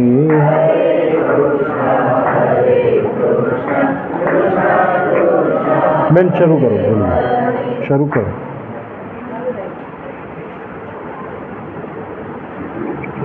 બીજી ગરમી સંભળાય છે? શ્રેય પ્રેય વિવેક અન્ય શ્રેયોન યદુતૈવ પ્રેય સ્તે ઉભે નાનાર્થે પુરુષં સિનિતઃ તયોઃ શ્રેય આદદાનસ્ય સાધુ ભવતિ હિ યતેર્થાદ્ય ઉપ્રેયો વૃણીતે. શ્રેય એટલે કે વિદ્યા જુદું છે ને પ્રેય એટલે કે અવિદ્યા પણ અલગ જ છે. ભિન્ન ભિન્ન ફળ આપનારા હોવા છતાં આ બંને સાધનો મનુષ્યને બાંધે છે, તેને પોતાના તરફ આકર્ષે છે. એ બંનેમાંથી શ્રેયને ગ્રહણ કરનારનું કલ્યાણ થાય છે, પરંતુ જે પ્રેયને અપનાવે છે તે વાસ્તવિક સુખથી પતિત થઈ જાય છે. જે સુખ મળે છે આભાસી મળે છે, ટેમ્પરરી મળે છે, પણ વાસ્તવિક સુખ તો એ શ્રેયના મારફતે જ મળી શકે છે એવું કહેવાનો ઉદ્દેશ્ય. આગળ કહો. શ્રેયશ્ચ પ્રેયશ્ચ મનુષ્યમેતઃ તૌ સંપરિત્ય વિવિનક્તિ ધીરઃ શ્રેયો હિ ધીરોભી પ્રેયસો વૃણીતે પ્રેયો મંદો યોગક્ષેમાત વૃણીતે. શ્રેય અને પ્રેય બંને લગભગ એકબીજા સાથે મળીને માણસની પાસે આવે છે. બુદ્ધિમાન માણસ સારી પેઠે વિચાર કરીને તે બંનેને એકબીજાથી જુદા કરે છે. વિવેકી પુરુષ પ્રેયથી શ્રેયને શ્રેષ્ઠ માનીને તેને જ અપનાવે છે, પરંતુ મૂર્ખ અજ્ઞાની માણસ યોગક્ષેમના નિમિત્તથી પ્રેયને અપનાવે છે. સ્વાર્થી, જે સ્વાર્થ આવ્યો ને ત્યાં પ્રેયને પસંદ કરે છે, અને જ્યાં સ્વાર્થ ત્યજે ત્યાં શ્રેયને પસંદ કરે છે. એટલે મૂર્ખ માણસ અને ડાયા વિદ્વાન માણસોની વચ્ચે ભેદ બતાવ્યો અને કહ્યું શ્રેયને કોણ પસંદ કરે છે એ બતાવ્યું છે. આગળ વધો બેન. આપણે ગઈકાલ થોડી ચર્ચા કરેલી છે એટલે બધાને ભૂમિકા બંધાઈ ગયેલી છે કે શ્રેય શું છે અને પ્રેય શું છે. પ્રેય એટલે શરૂઆતમાં પ્રિય લાગે, પરંતુ અંતે એનું પરિણામ દુષ્કર હોય છે અને કલ્યાણકારી હોતું નથી. જ્યારે શ્રેય છે એ શરૂઆતમાં કઠિન લાગે છે, એને અમલ કરવો અઘરો લાગે છે, એને આચરણમાં મૂકવું મુશ્કેલ લાગે છે. તેમ છતાં આ શ્રેયના માર્ગે વળગી રહેનારનું શરૂઆતમાં જે કઠિનતામાંથી પસાર થયા પછી અંતે તો એનું કલ્યાણ થાય છે એવું કહેવા માગે છે. હા, ચાલો આગળ. સત્વં પ્રિયાન પ્રિય રૂપાંશ્ચ કામાન અભિધ્યાયન્ન નચિકેતો ત્યસ્ત્રાક્ષિ નૈત્રાં શૃંકાં વિત્તમયીમવાપ્તો યસ્યાં મજ્જન્તિ બહવો મનુષ્યાઃ. હે નચિકેતા, પુત્ર, સંપત્તિ, ધન વગેરે પ્રિય અને અપ્સરા વગેરે પ્રિય રૂપ ભોગોને તેઓ અસાર છે એમ તે સમજીને ત્યજી દીધા છે, અને જેમાં ઘણા માણસો ડૂબી જાય છે તે આ ધનરૂપ નિંદિત ગતિને તું પ્રાપ્ત થયો નહીં, અર્થાત તું એમાં ફસાયો નથી. કેટલી લાલચો આપી એને કે તું તને આ આપી દઉં, તને આ આપી દઉં, તું માગે આપી દઉં, હાથી ઘોડા સોનો મોરો આયુષ્ય બધું કેટલું બધું તું આપવા, પણ આ બધાથી તું ફસાયો નથી, એટલે તું શ્રેયના માર્ગે જવાનો અધિકારી બની ચૂક્યો છે એમ કરીને આગળ વાત કરી છે. આપણે આગળ વધીએ. ઝડપથી સમજાયું છે. વિપરીતે વિશુચિ અવિદ્યાયાચ વિદ્યેતિ જ્ઞાતા વિદ્યાભીપ્સિનમ નચિકેતસં મન્યે ન ત્વા કામા બહવો લોલુપ્તમ. જે વિદ્યા અને અવિદ્યા રૂપથી જાણવામાં આવેલી છે તે બંને અત્યંત વિરુદ્ધ સ્વભાવવાળી અને વિપરીત ફળ આપનારી છે. હું નચિકેતાને એટલે કે તમને વિદ્યાનો અભિલાષી માનું છું, કેમ કે તમને અનેક પ્રકારના ભોગો કોઈ પણ રીતે લલચાવી શક્યા નહીં. જે પ્રિયનો માર્ગ પસંદ કરે છે લાલચમાં આવી જાય છે, ફસાય છે. અને મેં ગઈકાલે જ કહ્યું કે આપણા સંસારના મોટા ભાગના લોકો આ પ્રિયના માર્ગને વધુ પસંદ કરે છે. નચિકેતાએ આ પસંદગીમાં એણે કહ્યું કે મારે આમાંનું કશું જ જોઈતું નથી, મારે તો જે અવિનાશી તત્વ છે એ આત્મા વિશે જાણવું છે. એટલે એ રીતે યમરાજા પણ ખુશ થયા છે કે તારી અભિલાષા જાણીને મને પણ આનંદ થયો છે કે તને કોઈ પ્રકારના ભોગો તને લલચાવી શક્યા નથી. અને સંસારના ભોગોની લાલચ બહુ બુરી હોય છે, જે અંતે અકલ્યાણકારી હોય છે. એમાં તું ફસાયો નથી. અને આવા અવિદ્યામાં ફસાયેલાની દુર્દશા એ બીજું કંઈ નથી. સંસારમાં ફસાયેલાને અવિદ્યામાં ફસાયેલા જ કહેવામાં આવે છે. સંસારથી વિમુખ થવું. તમે અત્યારે સંસારથી વિમુખ થઈને આવ્યા છો, સંસારના કામોને બાજુમાં ખસેડીને આવ્યા છો, એટલે સંસારથી વિમુખ થવાનો પ્રયત્ન કર્યો છે. અને આ પ્રયત્ન એ જ વિદ્યા એટલે જ્ઞાનની દિશા છે, જ્ઞાન તરફની ગતિ છે. અને આપ સૌ એમાં આવ્યા છો એ પણ એક આનંદની વાત છે. આગળ વધો. અવિદ્યામાં ફસાયેલાઓની દુર્દશા. પરંતુ જેઓ સંસારના અધિકારી છે, અવિદ્યાયા મનંતરે વર્તમાનાઃ સ્વયં ધીરાઃ પંડિતં મન્યમાનાઃ દંદ્રમ્યમાણાઃ પર્યંતિ મૂઢા અંધૈર્નૈવ નિયમાન અથાંધાઃ. તે અવિદ્યામાં રહેનારા, પોતાની જાતે જ મહાન બુદ્ધિશાળી બની બેઠેલા ને પોતાને પંડિત માનનારા મૂર્ખ માણસો આંધળા વડે દોરાતા આંધળા માણસની પેઠે અનેક કુટિલ ગતિઓની ઈચ્છા કરતા રહીને ભટકતા ફરે છે. સંસારમાં રહેનારા લગભગ ઘણું ખરું પોતાની જાતને થોડા બુદ્ધિશાળી સમજે છે. એ પોતે જાતે જ પોતે બુદ્ધિશાળી બની ગયા છે અને પોતે જ જ્ઞાની છે. મને જે ખબર પડે તમને ખબર ના પડે એમ કરીને બધાને ચૂપ કરી દેતા હોય છે. હકીકતમાં એ અવિદ્યાના માર્ગે છે, પ્રેયાના માર્ગે છે અને કલ્યાણકારી માર્ગમાં નથી, એ નિશ્ચિત થાય છે. એની એ જ વાત આગળ આપણે બોલો. હવે આ બધું ન સાંપરાયઃ પ્રતિભાતિ બાલમ પ્રમાદયંતમ વિત્તમોહેન મૂઢમ અયમ લોકો નાસ્તિ પર ઇતિ માની પુનઃ પુનઃ વશમાપદ્યતે મે. ધનના મોહથી અંધ બનેલા ને પ્રમાદી તે મૂર્ખ માણસને પરલોકનું સાધન સૂઝતું નથી. આ લોક છે, પરલોક નથી એમ માનનારો માણસ વારંવાર મારા વશમાં આવે છે. હવે અહીંથી ક્યાંક તો જવાનું છે, બીજે જવાનું તો છે જ. એને આપણે પરલોક કહીએ. આ મૃત્યુ સિવાયનો જે લોક છે એને આપણે પરલોક કહીએ. આ પરલોક સુધારે એવું કંઈક કરવાનું જો મનુષ્ય જીવનમાં સંભાવના અને શક્યતા પડેલી છે તો કંઈક કરવું, જે પણ લોકો પરલોકને માનતા જ નથી અને એ પ્રમાણે અહીંયા અવિદ્યામાં અટવાતા રહે છે. પરલોકનું સાધન એને સૂચતું નથી, પરલોકમાં કંઈક લઈ જવાનું. જેમ કે અહીંયા આપણે અમદાવાદ છોડીને અહીંયા આવ્યા, બોલો અહીંયા આવ્યા તો થોડી તૈયારી કરી છે. એ જ રીતે આપણે આ મૃત્યુલોકમાં કેટલાય ગયા, હજારો લોકો ગયા અને હજારો લોકો જવાના છે અને આપણે પણ જવાની લાઈનમાં ઊભા છીએ. આપણે પણ જવાનું છે. તો ત્યાં જવા માટે જેમ એક જગ્યાએથી બીજી જગ્યાએ વ્યવહારમાં આવવા માટે જેમ આપણે સાધન સામગ્રી કરીએ છીએ, એમાં પરલોકમાં જે જવાનું છે એની સાધન સામગ્રી કંઈ હોય કે ન હોય? કંઈક ભાથું જોડે લઈ જવાનું હોય કે ના હોય, કંઈક સામગ્રી, પણ એમને સાધન સૂચતું જ નથી. એવા લોકોને જે મૂઢ માણસો છે એમને એવું સાધન કરવાનું સૂચતું નથી. તમારે માટે કોઈ ફરિયાદ નથી. તમે એ સાધનના ભાગરૂપે જ એ સાધન મેળવવાની, એ સાધનનું જ્ઞાન પ્રાપ્ત કરવાની દિશામાં જ અહીં આવ્યા છો અને એ દિશામાં જ તમે કઠોપનિષદનો સંવાદ સાંભળી રહ્યા છો.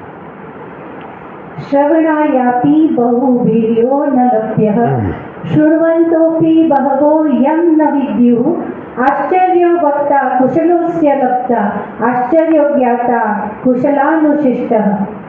જે આત્મા ઘણાઓને તો સાંભળવા માટે પણ મળતો નથી, જેને વિશે અનેકો સાંભળ્યા પછી તેને સમજતા નથી કે સમજી શકતા નથી, તે આત્મતત્વનું નિરૂપણ કરનારો પણ આશ્ચર્યરૂપ છે, અર્થાત ઘણો દુર્લભ છે. તેને પ્રાપ્ત કરનારો પણ કોઈ નિપુણ પુરુષ જ હોય છે.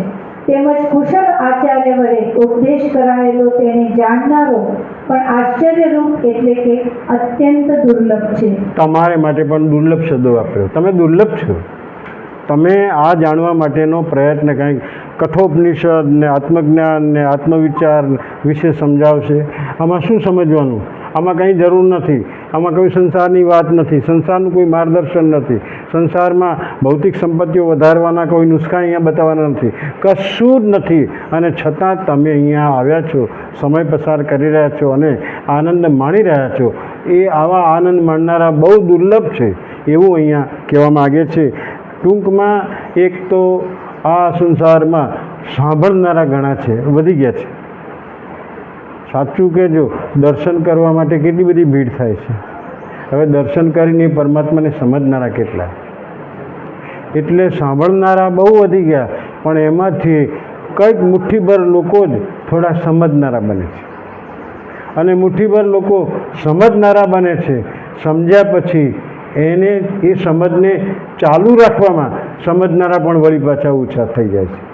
અને વળી પાછા એના કરતાં એને આચરણમાં મૂકવા માટે તમને ગમે એટલું કહેવામાં, પણ અમારાથી આ થતું નથી, અમારાથી આવું શક્ય નથી, અમને રૂચતું નથી, અમારાથી આ થઈ શકે એમ નથી, એમ કરીને લાચાર બનીને બેસી જનારા પણ કેટલાય છે. તો અહીંયા કે જે આત્મા વિશે, જે આત્મા દેખાતો નથી, અને સારું છે પરમાત્મા પણ દેખાતો નથી. કેટલાક મંદિરમાં અમે જઈને દર્શન કરીને આવીએ છીએ. અમારા સોસાયટીમાં વાત કરું, આપણે કોઈનું નામ તો દેતા નથી એટલે સવાલ નથી, પણ અયોધ્યા જવાના હતા, મને ખબર હતી. મેં કીધું ભાઈ અમારી પણ અયોધ્યા યાત્રા જવાની. ના, અમે અલગ રીતે જવાના છે, અમારા ગ્રુપમાં જવાના છે. તો આપણા આવ્યા પછી એ લોકો ગયા હશે, પણ જઈને આવ્યા એટલે સામે મળે એટલે વાત તો કરીએ ને. બેન જઈ આવ્યા અયોધ્યા? કે હા અયોધ્યા જઈ આવ્યા. મેં કીધું કેવું લાગ્યું? મૂર્તિ બહુ સરસ હતી. હા એમનો જવાબ. હવે આ જવાબમાં તમે શું તારણ કાઢો છો બોલો? મૂર્તિ જોઈને જ પાછા આવ્યા ને? એમને ભગવાન જોયા નહીં. હા, ધ્યાન રાખો, રામ ભગવાનનો કોઈ સ્પર્શ થયો નહીં. મૂર્તિ બહુ સરસ બનાવી છે. આ ભગવાને, આ માણસે બનાવેલી મૂર્તિ બહુ સરસ છે. મૂર્તિ સરસ છે. આટલા શબ્દો સાંભળ્યા અને મેં કીધું બસ પતી ગયું, મારે કંઈ સાંભળવું નથી. એટલે મેં એવું કીધું નથી, પણ મનમાં સમજી ગયો કે આ મૂર્તિ જોઈને જ પાછા આવ્યા છે. કોઈ દર્શનનો કોઈ લાભ લીધો નથી. એકવાર એક બાળકે પણ એક સંતને કહ્યું હતું કે તમે બાપજી આટલું સુંદર પ્રવચન કરો છો, અમને ભગવાનના દર્શન કરાવો ને. તમે કર્યા છે? કે હું તો દરરોજ કરું છું. સંતે કીધું હું તો દરરોજ કરું છું. તો કે અમને એકવાર દર્શન કરાવો ને. તો કે ચાલ, હાથ પકડીને લઈ ગયા મંદિરમાં અને કે કર દર્શન. એણે દર્શન કર્યા પછી, જ્ઞાનીએ દર્શન કર્યા પછી, એ સંતે દર્શન કર્યા પછી કે તું કર દર્શન. કે આ તો મૂર્તિ છે, કે આ તો મૂર્તિ છે કે ભગવાનની. ક્યાં ભગવાન છે? મને તો ભગવાનના દર્શન કરાવો. બોલો, હવે આપણે દર્શન કરીને થાક્યા, પણ હજુ ભગવાનના દર્શન થતા નથી. કારણ કે આપણે મૂર્તિના દર્શન કરીએ છીએ. મૂર્તિમાં ભગવાનને જુઓ, ભગવાન સાક્ષાત છે એવું જુઓ. અને આપણે એવું સમજીએ છીએ, એક તો દરવાજા બંધ થઈ જાય છે મંદિરના, એટલે આપણે એવું સમજીએ છીએ કે ઓહો આ તો દરવાજામાં પૂરાઈ જાય, આપણે લોક મારીએ તો બંધ થઈ જાય. એ દેખતો નથી, આવું આપણે જાણીએ છીએ. એ સમજતો નથી, એને કંઈ ખબર પડતી નથી, એ કશું જાણતો નથી, એ કશું સમજી શકતો નથી. આવા ભગવાનના એટલે આપણી કલ્પના દેખતો નથી, સમજતો નથી, કંઈ જોતો નથી, આ તો મૂર્તિ છે એવું સમજીને કરી તો આખી જિંદગી દર્શનના પગથિયા ચડશો, તમે દર્શન મંદિરે જતા રહેશો, કોઈ દિવસ ભગવાનના દર્શન થશે ખરા? નહીં થાય, કારણ કે તમે કરતા જ નથી. તમે મૂર્તિના જ દર્શન કરીને પાછા આવો છો. મેં કહ્યું ને, અયોધ્યા જઈને આવનારા આ જ કીધું, મૂર્તિ બહુ સરસ હતી. હવે જો મૂર્તિને જ જોઈને આવ્યા હોય તો એમણે ભગવાનના દર્શન કે ભગવાનના દર્શનનો સ્પર્શ કર્યો નથી. આપણે પણ આ જ વાત સમજીએ. અને મહાપુરુષો તો એક એક મંદિર બતાવે છે. બોલો, આ જે આત્મા જે છે, જેમાં બેઠેલો છે, એક એકને મંદિર ભલે દુર્જન હોય, દુષ્ટ હોય, ગમે તે હોય, પણ એની અંદર આત્મતત્વ બિરાજમાન છે. એક એક મંદિરમાં દર્શન કરવાનું, અને એને સર્વદર્શન કહે છે. સ્વદર્શન, પોતાનામાં દર્શન, કારણ કે પોતે પણ આત્મતત્વ ધારણ કર્યું છે. સ્વદર્શન અને સર્વદર્શન, આવું સર્વદર્શનની જ્યારે ભૂમિકા આવે ત્યારે સાચો આત્મ સાક્ષાત્કાર કહેવાય, ત્યારે સાચા ભગવાનના દર્શન થયા કહેવાય. અને સર્વદર્શન થાય ત્યારે કોઈમાં દોષ દેખાય ખરો? જો સર્વદર્શન હકીકતમાં થાય તો કોઈ દોષ દેખાય નહીં. સર્વમાં આત્મા એક સરખો આત્મા છે, અને હકીકતમાં સર્વમાં એક સરખો આત્મા બિરાજમાન છે. એ દુષ્ટમાં પણ છે, જ્ઞાનીમાં પણ છે, અજ્ઞાનીમાં પણ છે, ભણેલામાં પણ છે, અભણમાં પણ છે. પણ એમાં રહેલા તત્વનું જે દર્શન કરે છે એ સાચું દર્શન છે, અને એને સર્વદર્શન કહેવામાં આવે છે. આ મહાપુરુષો સર્વદર્શન ઉપર ભાર મૂકે છે કે સર્વમાં એમના દર્શન કરો. મોટા મોટા આશ્રમો, જ્યાં જ્યાં રમણાશ્રમમાં પણ તમે જાઓ તો તમને એક એવા દર્શનથી, એવા ભાવથી તમને આવકારવામાં આવે છે કે તમારામાં ભગવાન બેઠેલા છે. આવા ભાવથી તમારો આવકાર થાય છે. આવા ભાવથી ત્યાંની ભૂમિ તમને પોકારે છે, ત્યાંની ભૂમિ તમને ખેંચે છે. અને એ રીતે આ સર્વમાં દર્શન કરવા એ બહુ શ્રેષ્ઠ વાત છે. એવું કહે છે કે આવા આત્મતત્વનો વિચાર કરનારા ઓછા, આવો વિચાર કરીને સમજાવનારા ઓછા, એવું સાંભળનારા ઓછા, એને સમજનારા ઓછા. અને આવા આત્માને જે જાણીને આશ્ચર્ય કહે કે આવું પણ તત્વ છે જે કામ કરે છે, એવું આશ્ચર્ય વ્યક્ત કરનારા પણ ઘણા ઓછા છે, એવું અહીંયા આ શ્લોકમાં કીધું છે. આગળનો શ્લોક જવાય. ન નરેણા વરેણ પ્રોક્ત એષ સુવિજ્ઞેયો બહુધા ચિંત્યમાનઃ અનન્ય પ્રોક્તે ગતિરત્ર નાસ્તિ અણીયાન યતર્ક્યમ અણુપ્રમાણાત. અનેક રીતે ચિંતન કરાયેલો આ આત્મા અલ્પજ્ઞ મનુષ્ય વડે જણાવાતા સારી રીતે સમજી શકાય તેવો નથી.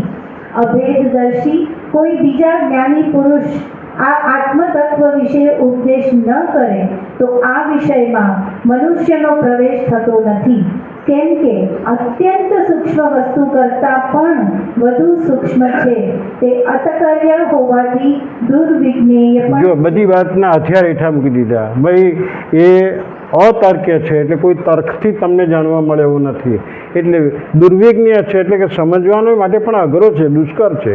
કારણ કે અહીંયા તો પેલા જ્યારે સવાલ પૂછ્યો કે મારે આત્મા સિવાય બીજું કંઈ જાણવું નથી, ત્યારે આ યમરાજા આ બધું નચિકેતાને કહી રહ્યા છે કે આ વિષય તો બહુ અઘરો છે, જાણવો દુષ્કર છે, અને તેમ છતાં તે આ દિશા અંગે આને જાણવા માટેનો પ્રયત્ન કર્યો છે. એટલે હું તને કહું છું કે આત્મા કેવો હોઈ શકે, તને કંઈ સ્પષ્ટ દેખાશે નહીં, તને કંઈ સ્પષ્ટ દર્શન નહીં થાય, પણ શું થશે એની આગળ વાતો કરે છે. ચાલો આગળ.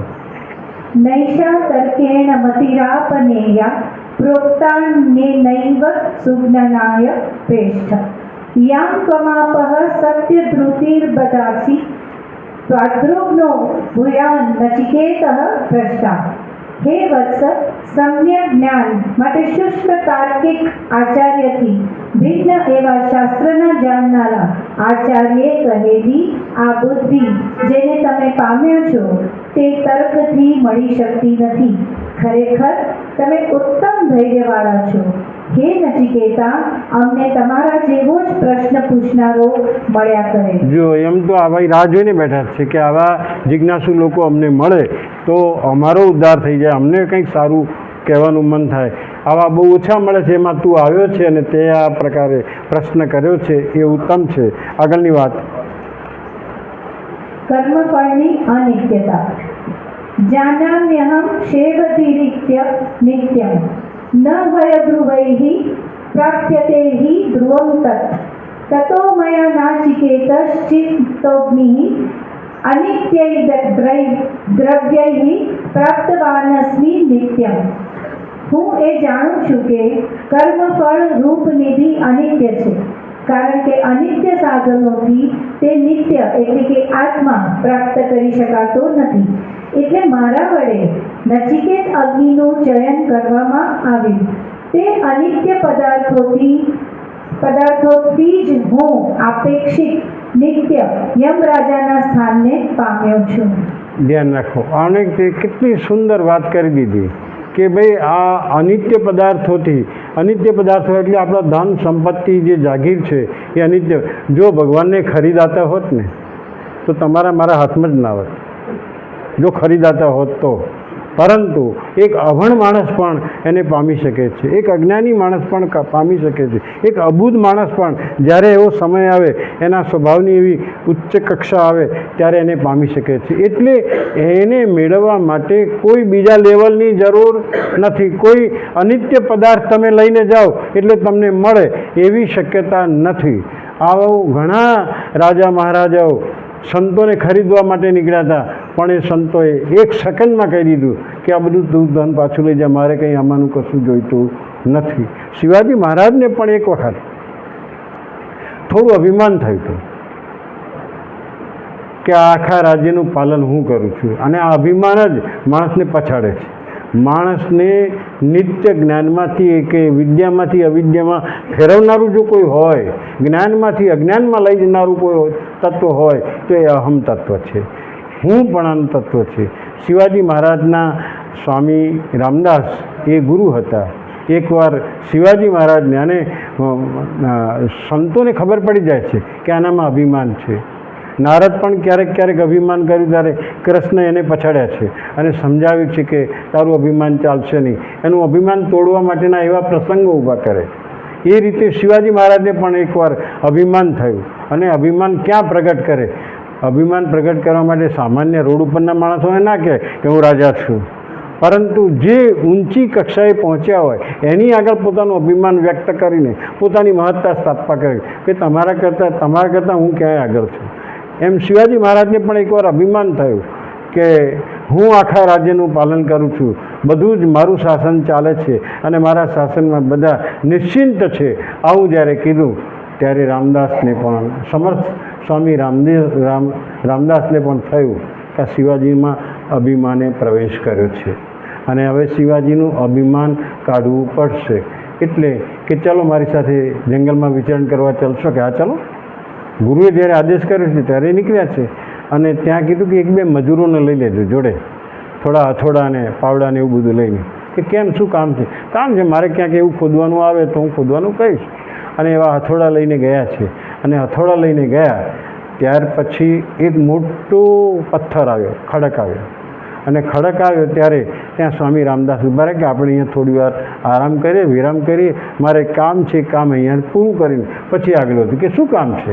કે એક કામ કરો, આ તમારા મજૂરો આવ્યા છે, હથોડાથી આ પથ્થરને તોડો. તો કે કંઈ કામ કે હું કહું એટલું કરો ને ભાઈ, મારે તો બીજું આદેશ કરવાનું છે એ જ કરું છું. કે આટલો પથ્થર ખરેખર ખૂબ મહેનત કરીને પથ્થરને તોડ્યો. પથ્થરમાં બે ભાગ થયા. ત્યારે અંદર એક આટલો ખાડો હતો પથ્થરમાં. એ ખાડામાં પાણી હતું અને પાણીમાં એક દેડકો હતો અને દેડકો ઉછળીને બહાર આવ્યો. બસ કશું બોલ્યા ચાલ્યા વગર કીધું શિવાજીને, શિવાજી તમે જોયું આ શું નીકળ્યું કે? એટલે કે હા, પથ્થર તો બંધ હતો, આટલું બધી મહેનત કરીને તોડ્યો, અંદરથી આટલો ખાડો નીકળ્યો, એ ખાડામાં દેડકો હતો અને દેડકો એ પાણીમાં રહેતો હતો, જીવતો હતો. શું હતું? જીવતો હતો. એ જીવતો ઉછળીને બહાર આવ્યો. કંઈ સમજ્યા તમે? શિવાજી કે એકદમ નમી પડે એમના ચરણોમાં અને કે કેમ હવે મને કંઈ સમજાવવાની જરૂર નથી. તમે આ શું કહ્યું, શું શેને માટે કર્યું એ મને સમજાઈ ગયું કે આવા પથ્થરની વચ્ચે પણ આવા રહેલા દેડકાનું પાલન પોષણ કરનાર કોઈક જુદો છે, કોઈક પરમાત્મા તત્વ છે. એ આ કરે છે. તમે કરો છો કે હું આખા રાજ્યનું સંચાલન કરું છું ને મારા રાજ્યમાં બહુ સુખેથી રહે છે અને બધા પ્રેમથી રહે છે. મારા સત્તાથી રહે છે. એ સત્તાનું અભિમાન તોડવા માટે આખો પથ્થર તોડીને આ વાત બતાવી છે. એટલે અહીંયા એવું જ કહ્યું છે કે આ જે મેં અગ્નિનું ચયન કરવાનું કીધું છે તમને, એ આને માટે કહ્યું છે કે ભાઈ અને અગ્નિનું વિશે તમે જે સવાલ કર્યો એ અને અગ્નિ મેં તમને બતાવ્યો. એ અગ્નિનું જ્ઞાન લેનારા તમારા જેવા બહુ ઓછા છે અને એ નિત્ય સ્થાનમાં ના જ્ઞાન માટે પણ તમે લાયક બન્યા છો અને આવું નિત્ય સ્થાન પામનારા પણ નિમિત્ત બન્યા છો એમ કહીને યમરાજાએ નચિકેતાના ખૂબ વખાણ કર્યા છે. આગળનો કામસ્યાપ્તિમ જગતઃ પ્રતિષ્ઠાં ક્રતોરાન અંત્યમ અભયસ્ય પારમ સ્તોતમ મહદુરુગાયમ પ્રતિષ્ઠાં દ્રષ્ટ્વા ધૃત્યાધીરો નચિકેતોત્યસ્રાક્ષિ. હે નચિકેતા, તમે તો ઘણા જ બુદ્ધિમાન છો. ભોગોની સમાપ્તિ એટલે કે અવધિ, જગતની પ્રતિષ્ઠા અર્થાત જગતનો આધાર, યજ્ઞનું ચિરસ્થાયી ફળ, નિર્ભયતાની મર્યાદા તેમજ સ્તુતિ કરવા યોગ્ય અને વેદોમાં જેના અનેક પ્રકારે ગુણગાન કરવામાં આવ્યા છે ને જે ચિરસ્થાયી છે એવા અણિમાદી ઐશ્વર્યથી યુક્ત સ્વર્ગલોકને જોઈને પણ તમે ધૈર્યપૂર્વક તેનો ત્યાગ કર્યો એ કંઈ સાધારણ વાત નથી. સ્વર્ગમાં કેટલું બધું મળે એ જાણતા હોવા છતાં એ સ્વર્ગનો પણ ત્યાગ કર્યો અને તમે આત્મતત્વ જાણવા માટેની હઠ લઈને બેઠા છો. આનાથી કોઈ સાધારણ વાત નથી. આવી કોઈ સાધારણ ઘટના ન સમજો. એટલે અસાધારણ એ પ્રશ્ન છે ને અસાધારણ એ પ્રશ્નનો જવાબ આપવા માટે યમરાજા તૈયાર થાય. એટલે કે નચિકેતાનું મહાત્મા વધારતા એ આગળ વધી રહ્યા છે. બોલો. આત્મજ્ઞાનનું ફળ. તમ દૂરદર્શમ ગૂઢમનુ પ્રવિષ્ટમ ગુહાગીતમ ગૌવરેષ્ટમ પુરાણમ અધ્યાત્મયોગાધિગમેન દેવમ મત્વા ધીરો હર્ષશોકૌ જહાતિ.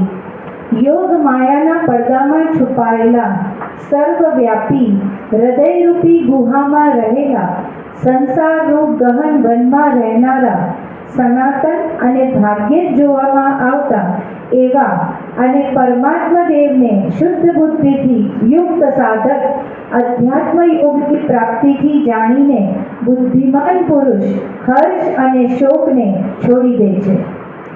ટૂંકમાં આ સંસારમાં આટલી બધી જે વ્યાપકતા છે, આટલી બધી જે વૈભવતા છે, એ બધાને છોડીને તમે એક આત્મતત્વને જાણવા માટેની સૂક્ષ્મ દ્રષ્ટિ મેળવવાનો પ્રયત્ન કર્યો છે.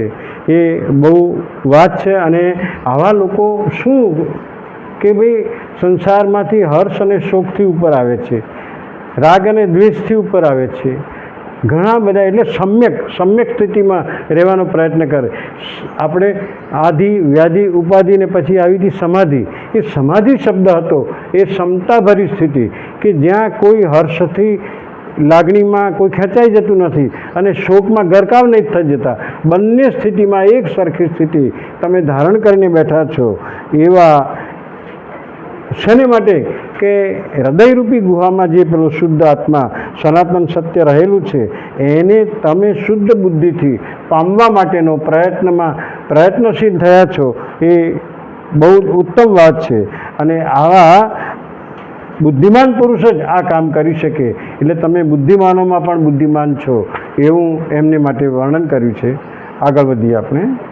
એતત શ્રુત્વા સંપરિગૃહ્ય મર્ત્યઃ પ્રગૃહ્ય ધર્મ્ય મણોપેતમાખ્ય સમોદતે મોદનીયમ હિ લબ્ધ્વા વિવૃતમ સત્મ નચિકેતસમ મન્યે. મનુષ્ય જ્યારે આ ધર્મમય ઉપદેશ સાંભળીને સારી રીતે ગ્રહણ કરીને અને તે પર વિવેકપૂર્વક વિચાર કરીને આ સૂક્ષ્મ આત્મતત્વને જાણીને અનુભવ કરી લે છે, ત્યારે તે આનંદ સ્વરૂપ પરબ્રહ્મ પુરુષોત્તમને પામીને આનંદમાં જ મગ્ન થઈ જાય છે.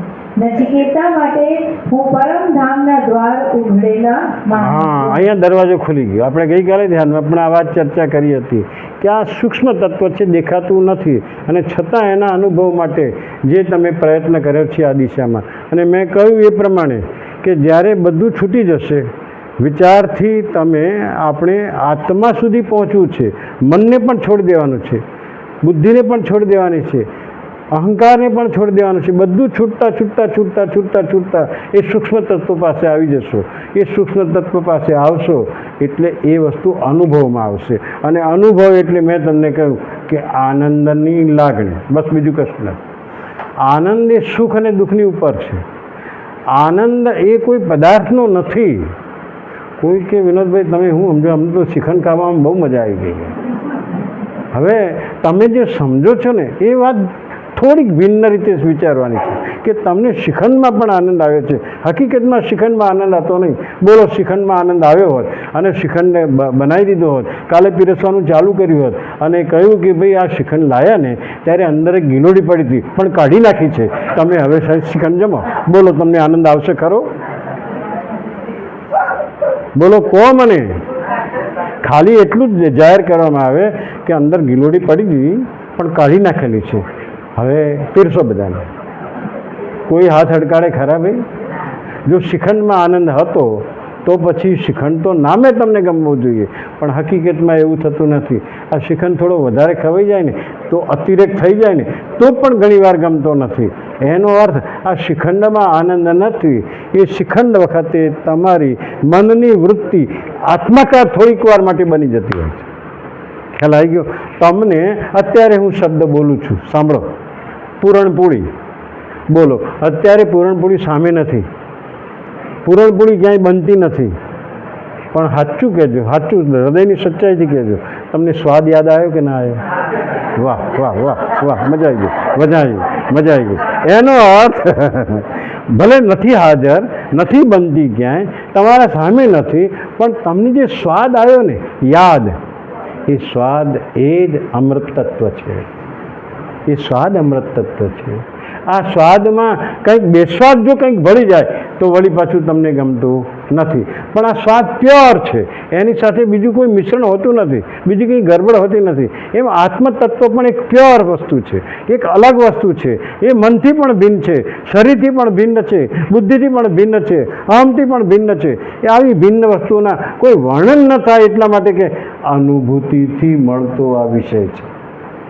અને એટલા માટે જ્યારે જ્યારે આનંદ આવે, અને તે મેં એક ક્ષણ કહી દીધું, અકારણ આનંદ, આધાર વગરનો આનંદ. આધાર વગરનો આનંદ એ જ આત્માનો આનંદ, એ જ પરમાત્માનો આનંદ છે. અને એવી એક ક્ષણ દરેકને, દરેક જીવને પરમાત્મા દિવસમાં એકવાર આપે છે. ક્યારે આવીને જતી રહે ખબર નહીં. તમે જો એ સજાગ રહેશો ને તો ચોક્કસ તમને ક્ષણ મળશે કે કાંઈ જ કારણ નથી ને અંદરથી આનંદની લહેર આવીને જતી રહે. પણ એ વખતે હવે ભજીયા બનાવો હોય, આ બનાવો હોય, આ બનાવો, જો એવું કરશો એટલે એનો અર્થ અકારણ મળેલા આનંદને કારણમાં પરિવર્તિત કરવા જશો તો આવેલું હાથમાંથી છટકી જશે. અને એટલા માટે આ બહુ જરૂરી છે. એટલે અહીંયા કીધું કે આ એક જ માત્ર એવી વસ્તુ છે જે માત્ર અનુભૂતિની છે, અને એનું વર્ણન શક્ય નથી. તમને ગોળ આપવામાં, જ્યાં સુધી ગોળનું ગચ્યું, જ્યાં સુધી આ તો તમે ગોળ ખાધેલો છે એટલે તમને સ્વાદની ખબર છે, પણ પછી તોય તમને સવાલ કરું કે ગોળ કેવો લાગે છે એટલે તમે કહો ગળ્યો લાગે છે, પણ ગળ્યો એટલે કેવો? બોલો, બોલી શકશો? ગળ્યો એટલે કેવો? આ વેડમીનો સ્વાદ તમને યાદ આવ્યો કેવો? કાંઈ વર્ણન થાય એવું નથી, પણ ખાવાની મજા આવે છે એ ખબર. એ વખતે તમારું મન એની જોડે એકાકાર થઈ જાય છે, એ આત્મા સાથે એકાકાર થાય છે, અને એટલે આત્માનો આનંદ પ્રગટે છે, અને એ સ્વાદ તમારા મનમાં કાયમ માટે, આખી જિંદગી માટે ઘૂસી જાય છે કે વેડમીનો સ્વાદ એટલે આ. બરાબર છે? તમે પેલું ઊંધિયું ખાઓ છો, ઊંધિયું એ વખતે તમે જોયું હશે કે અંદર 10 જાતના શાક હોય છે. તમે એકવાર અનુભવ કરો એ ઊંધિયાનો કોળિયો મૂકો. હવે ઊંધિયાના કોળિયામાં ગવાર પણ હશે, બીજી ફણસી પણ હશે, રીંગણ પણ હશે, બટાકું પણ હશે, બધું જ હશે. આવા 10 જાતના શાક હશે અને અંદર જીભ ઉપર મૂકીને 10 જાતના સ્વાદ યાદ કરો અને 10 જાતના સ્વાદને અનુભવો. તમને અનુભવ થશે ને થશે. આ નાનકડી 1.5 ઇંચની જીભ પણ તમને એક વસ્તુને યાદ કરાવશે.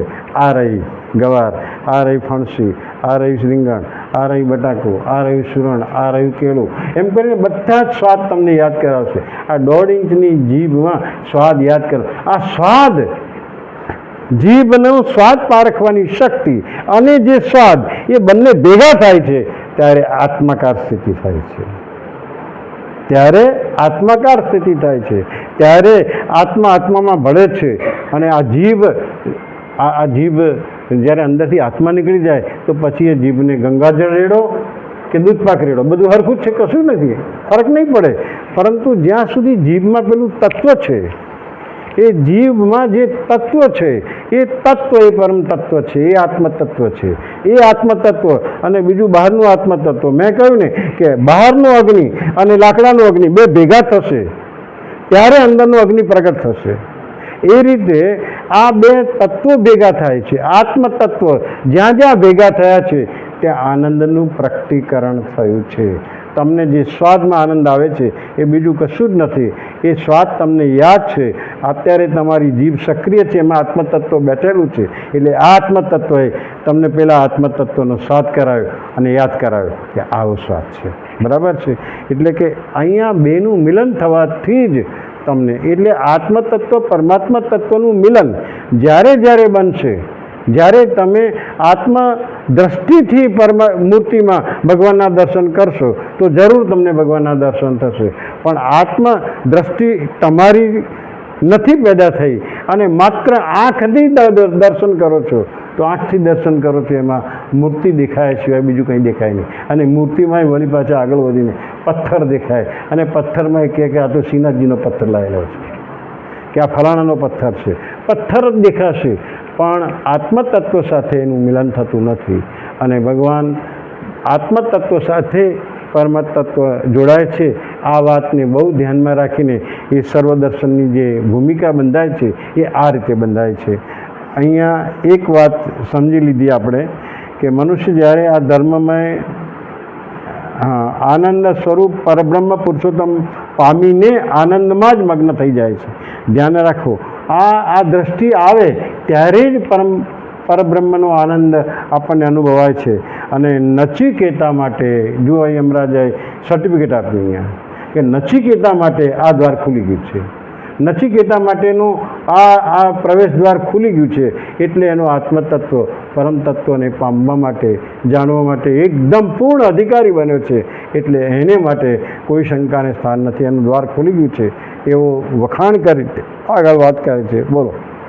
અન્યત્ર ધર્માન અન્યત્ર અધર્માન અન્યત્ર અસ્માન કૃતા અન્યત્ર ભૂતાચ્ચ ભવ્યાચ્ચ યત્ત પશ્યસી તદ્વત.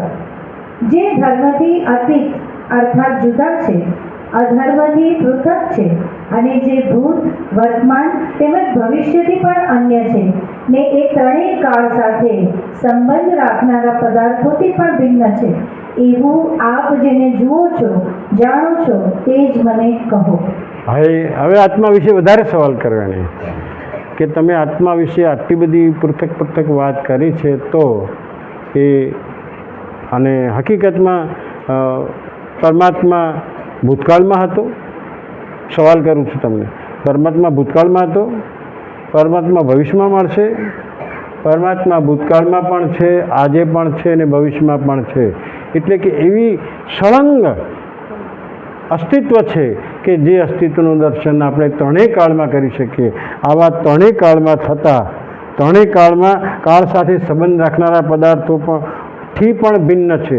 ત્રણેય કાળમાં પદાર્થો કદાચ હોય તો એ પણ કેટલાય સ્વરૂપો બદલી નાખે, પણ ત્રણેય કાળમાં એક સરખી રીતે જે અસ્તિત્વ ધરાવે છે એ અસ્તિત્વ ધરાવતા આત્મા વિશે, એ અસ્તિત્વ ધરાવતા પરમાત્મા વિશે તમે જાણો છો તો હજુ મને આમાં વિસ્તારથી કહો કે હું કેવી રીતે એને પ્રાપ્ત કરી શકું.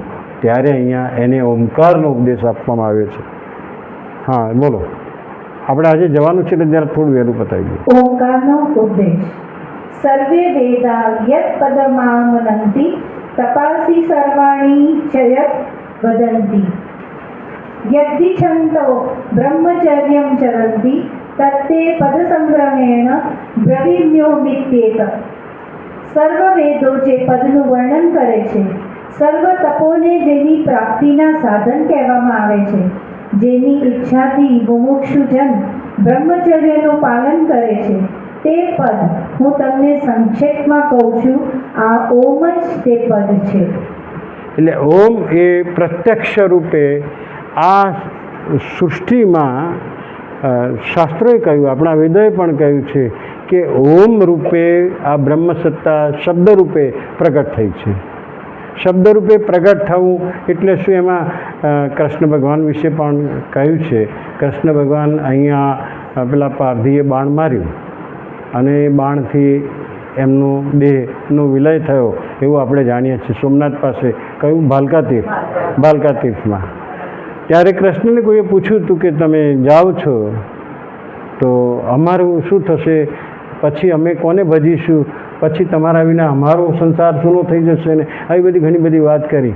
ત્યારે કે એમણે જે કહ્યું છે કે હું ક્યાંય જતો નથી, હું અહીં જ છું, હું અહીં જ છું. માત્ર એક ખેલ ભજવવાનો હતો, નાટક ભજવવાનું હતું, નાટક ભજવા માટે આવ્યો હતો, પણ હું ક્યાંય ખતમ થતો નથી. આ તો મારું શરીર જઈ રહ્યું છે, એક પ્રતિક રૂપે ધારણ કરેલું શરીર અહીંથી વિદાય થાય છે, પણ હું ક્યાંય જતો નથી. પણ ક્યાંય તમે જતા નથી તો અમને દેખાશો તો નહીં, તમે અમને સ્વરૂપના દર્શન તો નહીં થાય. ત્યાર પછી લોકોના સાંત્વન માટે એમણે કહ્યું છે કે સારું જાઓ, હું ભાગવતમાં પ્રગટ રહીશ. એમણે સ્પષ્ટ કહ્યું છે હું ભાગવતમાં શબ્દરૂપે પ્રગટ થઈશ. એટલે ભાગવત કથાનું જ્યારે વર્ણન કરવામાં આવે, અત્યાર સુધી કેટલી ભાગવત કથાઓ થઈ, કેટલાય ભાગવત સંભળાય આપણને, પણ ભાગવતમાં કૃષ્ણના સ્વરૂપનું વર્ણન થાય, પણ દરેક વખતે જુદો જુદો આસ્વાદ આવે છે. એટલે કે શબ્દરૂપે હું પ્રગટ થઈશ. અને હકીકતમાં આ પરમ તત્વ પણ, આ બ્રહ્મસત્તા પણ શબ્દરૂપે પ્રગટ થઈ છે. હવે આ શબ્દ, પહેલો શબ્દ જે કયો છે એ ઓમ છે. એ વેદોમાં પણ છે એવું અહીંયા બતાવી દીધું કે વેદોમાં વેદો જેનું વર્ણન કરે છે ઓમ ધ્વનિ. એટલે આપણે ઓમનું જે ઉચ્ચારણ કરીશું, કદાચ આ ઓમના ઉચ્ચારણને આપણે ગઈકાલે તો શ્વાસ અને ઉચ્છ્વાસની અંદર જવા દીધો, પ્રાણનું મિલન કરાવ્યું અને પછી ઓમનો ધ્વનિ કર્યો. કદાચ એવું શક્ય બને કે આ ઓમના ધ્વનિ વખતે જો તમે એક પણ વિચાર વગરની સ્થિતિમાં, નિર્વિચાર સ્થિતિમાં આવી જશો તો ચોક્કસ આત્માનો સ્પર્શ થશે અને આત્માનું અનુભૂતિ પણ થશે. અને અનુભૂતિમાં ઘણા બધા કહે છે કે અમે ધ્યાન સાચી રીતે અમારું થાય છે ત્યારે અમને આનંદ આવે છે. એ આનંદ કેવો આનંદ આવે છે વર્ણન થાય નહીં, એ જાતની અનુભૂતિનો સવાલ છે. અને એ રીતે છેલ્લો આપણે શ્લોક લઈ લઈએ, 16મો શ્લોક, અને પછી આપણે બંધ કરીશું. એટલા માટે એતદ્દેવ અક્ષરમ બ્રહ્મ, એતદ્દેવ અક્ષરમ પરમ, એતદ્દેવ અક્ષરમ જ્ઞાત્વા યો યદિચ્છતિ તસ્ય તત. આ અક્ષર જ બ્રહ્મ છે, આ અક્ષર જ પર છે. આ અક્ષરને જ જાણીને જે ઈચ્છા કરે છે તે જ તેનું થઈ જાય છે. તમને મળી ગયું? આ ઓમનું મહાત્મા મળી ગયું. એટલે ઓમનું ઉચ્ચારણ મેં કહ્યું ને કે 108 વખત જો તમે હવે પ્રેક્ટિસ થતાં સમય લાગે, તમે થાકી પણ જાઓ, પણ તેમ છતાં આ ઓમનું ધ્વનિ એટલે આત્મા સાથેનો સ્પર્શ થાય છે. અને એને કારણે ઘણી બધી વિટંબણાઓ, ઘણી બધી સમસ્યાઓના ઉકેલ આવશે, ઘણા બધા પ્રશ્નો ઉકેલાઈ જશે, ઘણી બધી સમસ્યાઓમાંથી બહાર આવી જશો. એવું આ ઓમના ધ્વનિનું મહાત્મા છે. આવું ઓમના ધ્વનિનું મહાત્મા અહીંયા આપણે રાખીએ અને અહીંથી આગળ બાકીની ચર્ચા કરીશું. અને મેં આજે સવારે જે ચર્ચા કરીને એ આગળની વલ્લીમાં આવે છે. એટલે આખું લગભગ જે મૂળ સાર છે એ મૂળ સાર આપણે પતાવી દઈએ. કારણ કે આપણે આ બધું શરીરમાં છે એવું બતાવ્યું કે આટલું બધું છે, પણ આત્મા ક્યાં છે એ આપણે જાણ્યું નથી. પણ એવું નચિકેતાને આ યમરાજા કહે છે કે આ શરીરમાં જ પેલું આત્મતત્વ બેઠેલું છે. માટે ઓમના ધ્વનિ દ્વારા તું એને કદાચ અનુભૂતિમાં લાવી શકીશ. અને આવી અનુભૂતિ ઓમના ધ્વનિ દ્વારા તને મળે. ઓમનું ધ્વનિ કેવી રીતે કરવાનું ને એ બધી આ વાત આપણે સમજાવી છે. અને એ રીતે ઓમ ધ્વનિ એ કદાચ આત્માસ્પર્શનું નિમિત્ત બની શકે, તમે તમારા જીવનમાં અમલમાં મૂકો તો. ઓમ પૂર્ણમદ પૂર્ણમિદં પૂર્ણાત પૂર્ણમદચ્યતે પૂર્ણસ્ય પૂર્ણમાદાય પૂર્ણમેવાવશિષ્યતે. ઓમ શાંતિ શાંતિ શાંતિ. આપણે 2 વાગે નીકળવાનો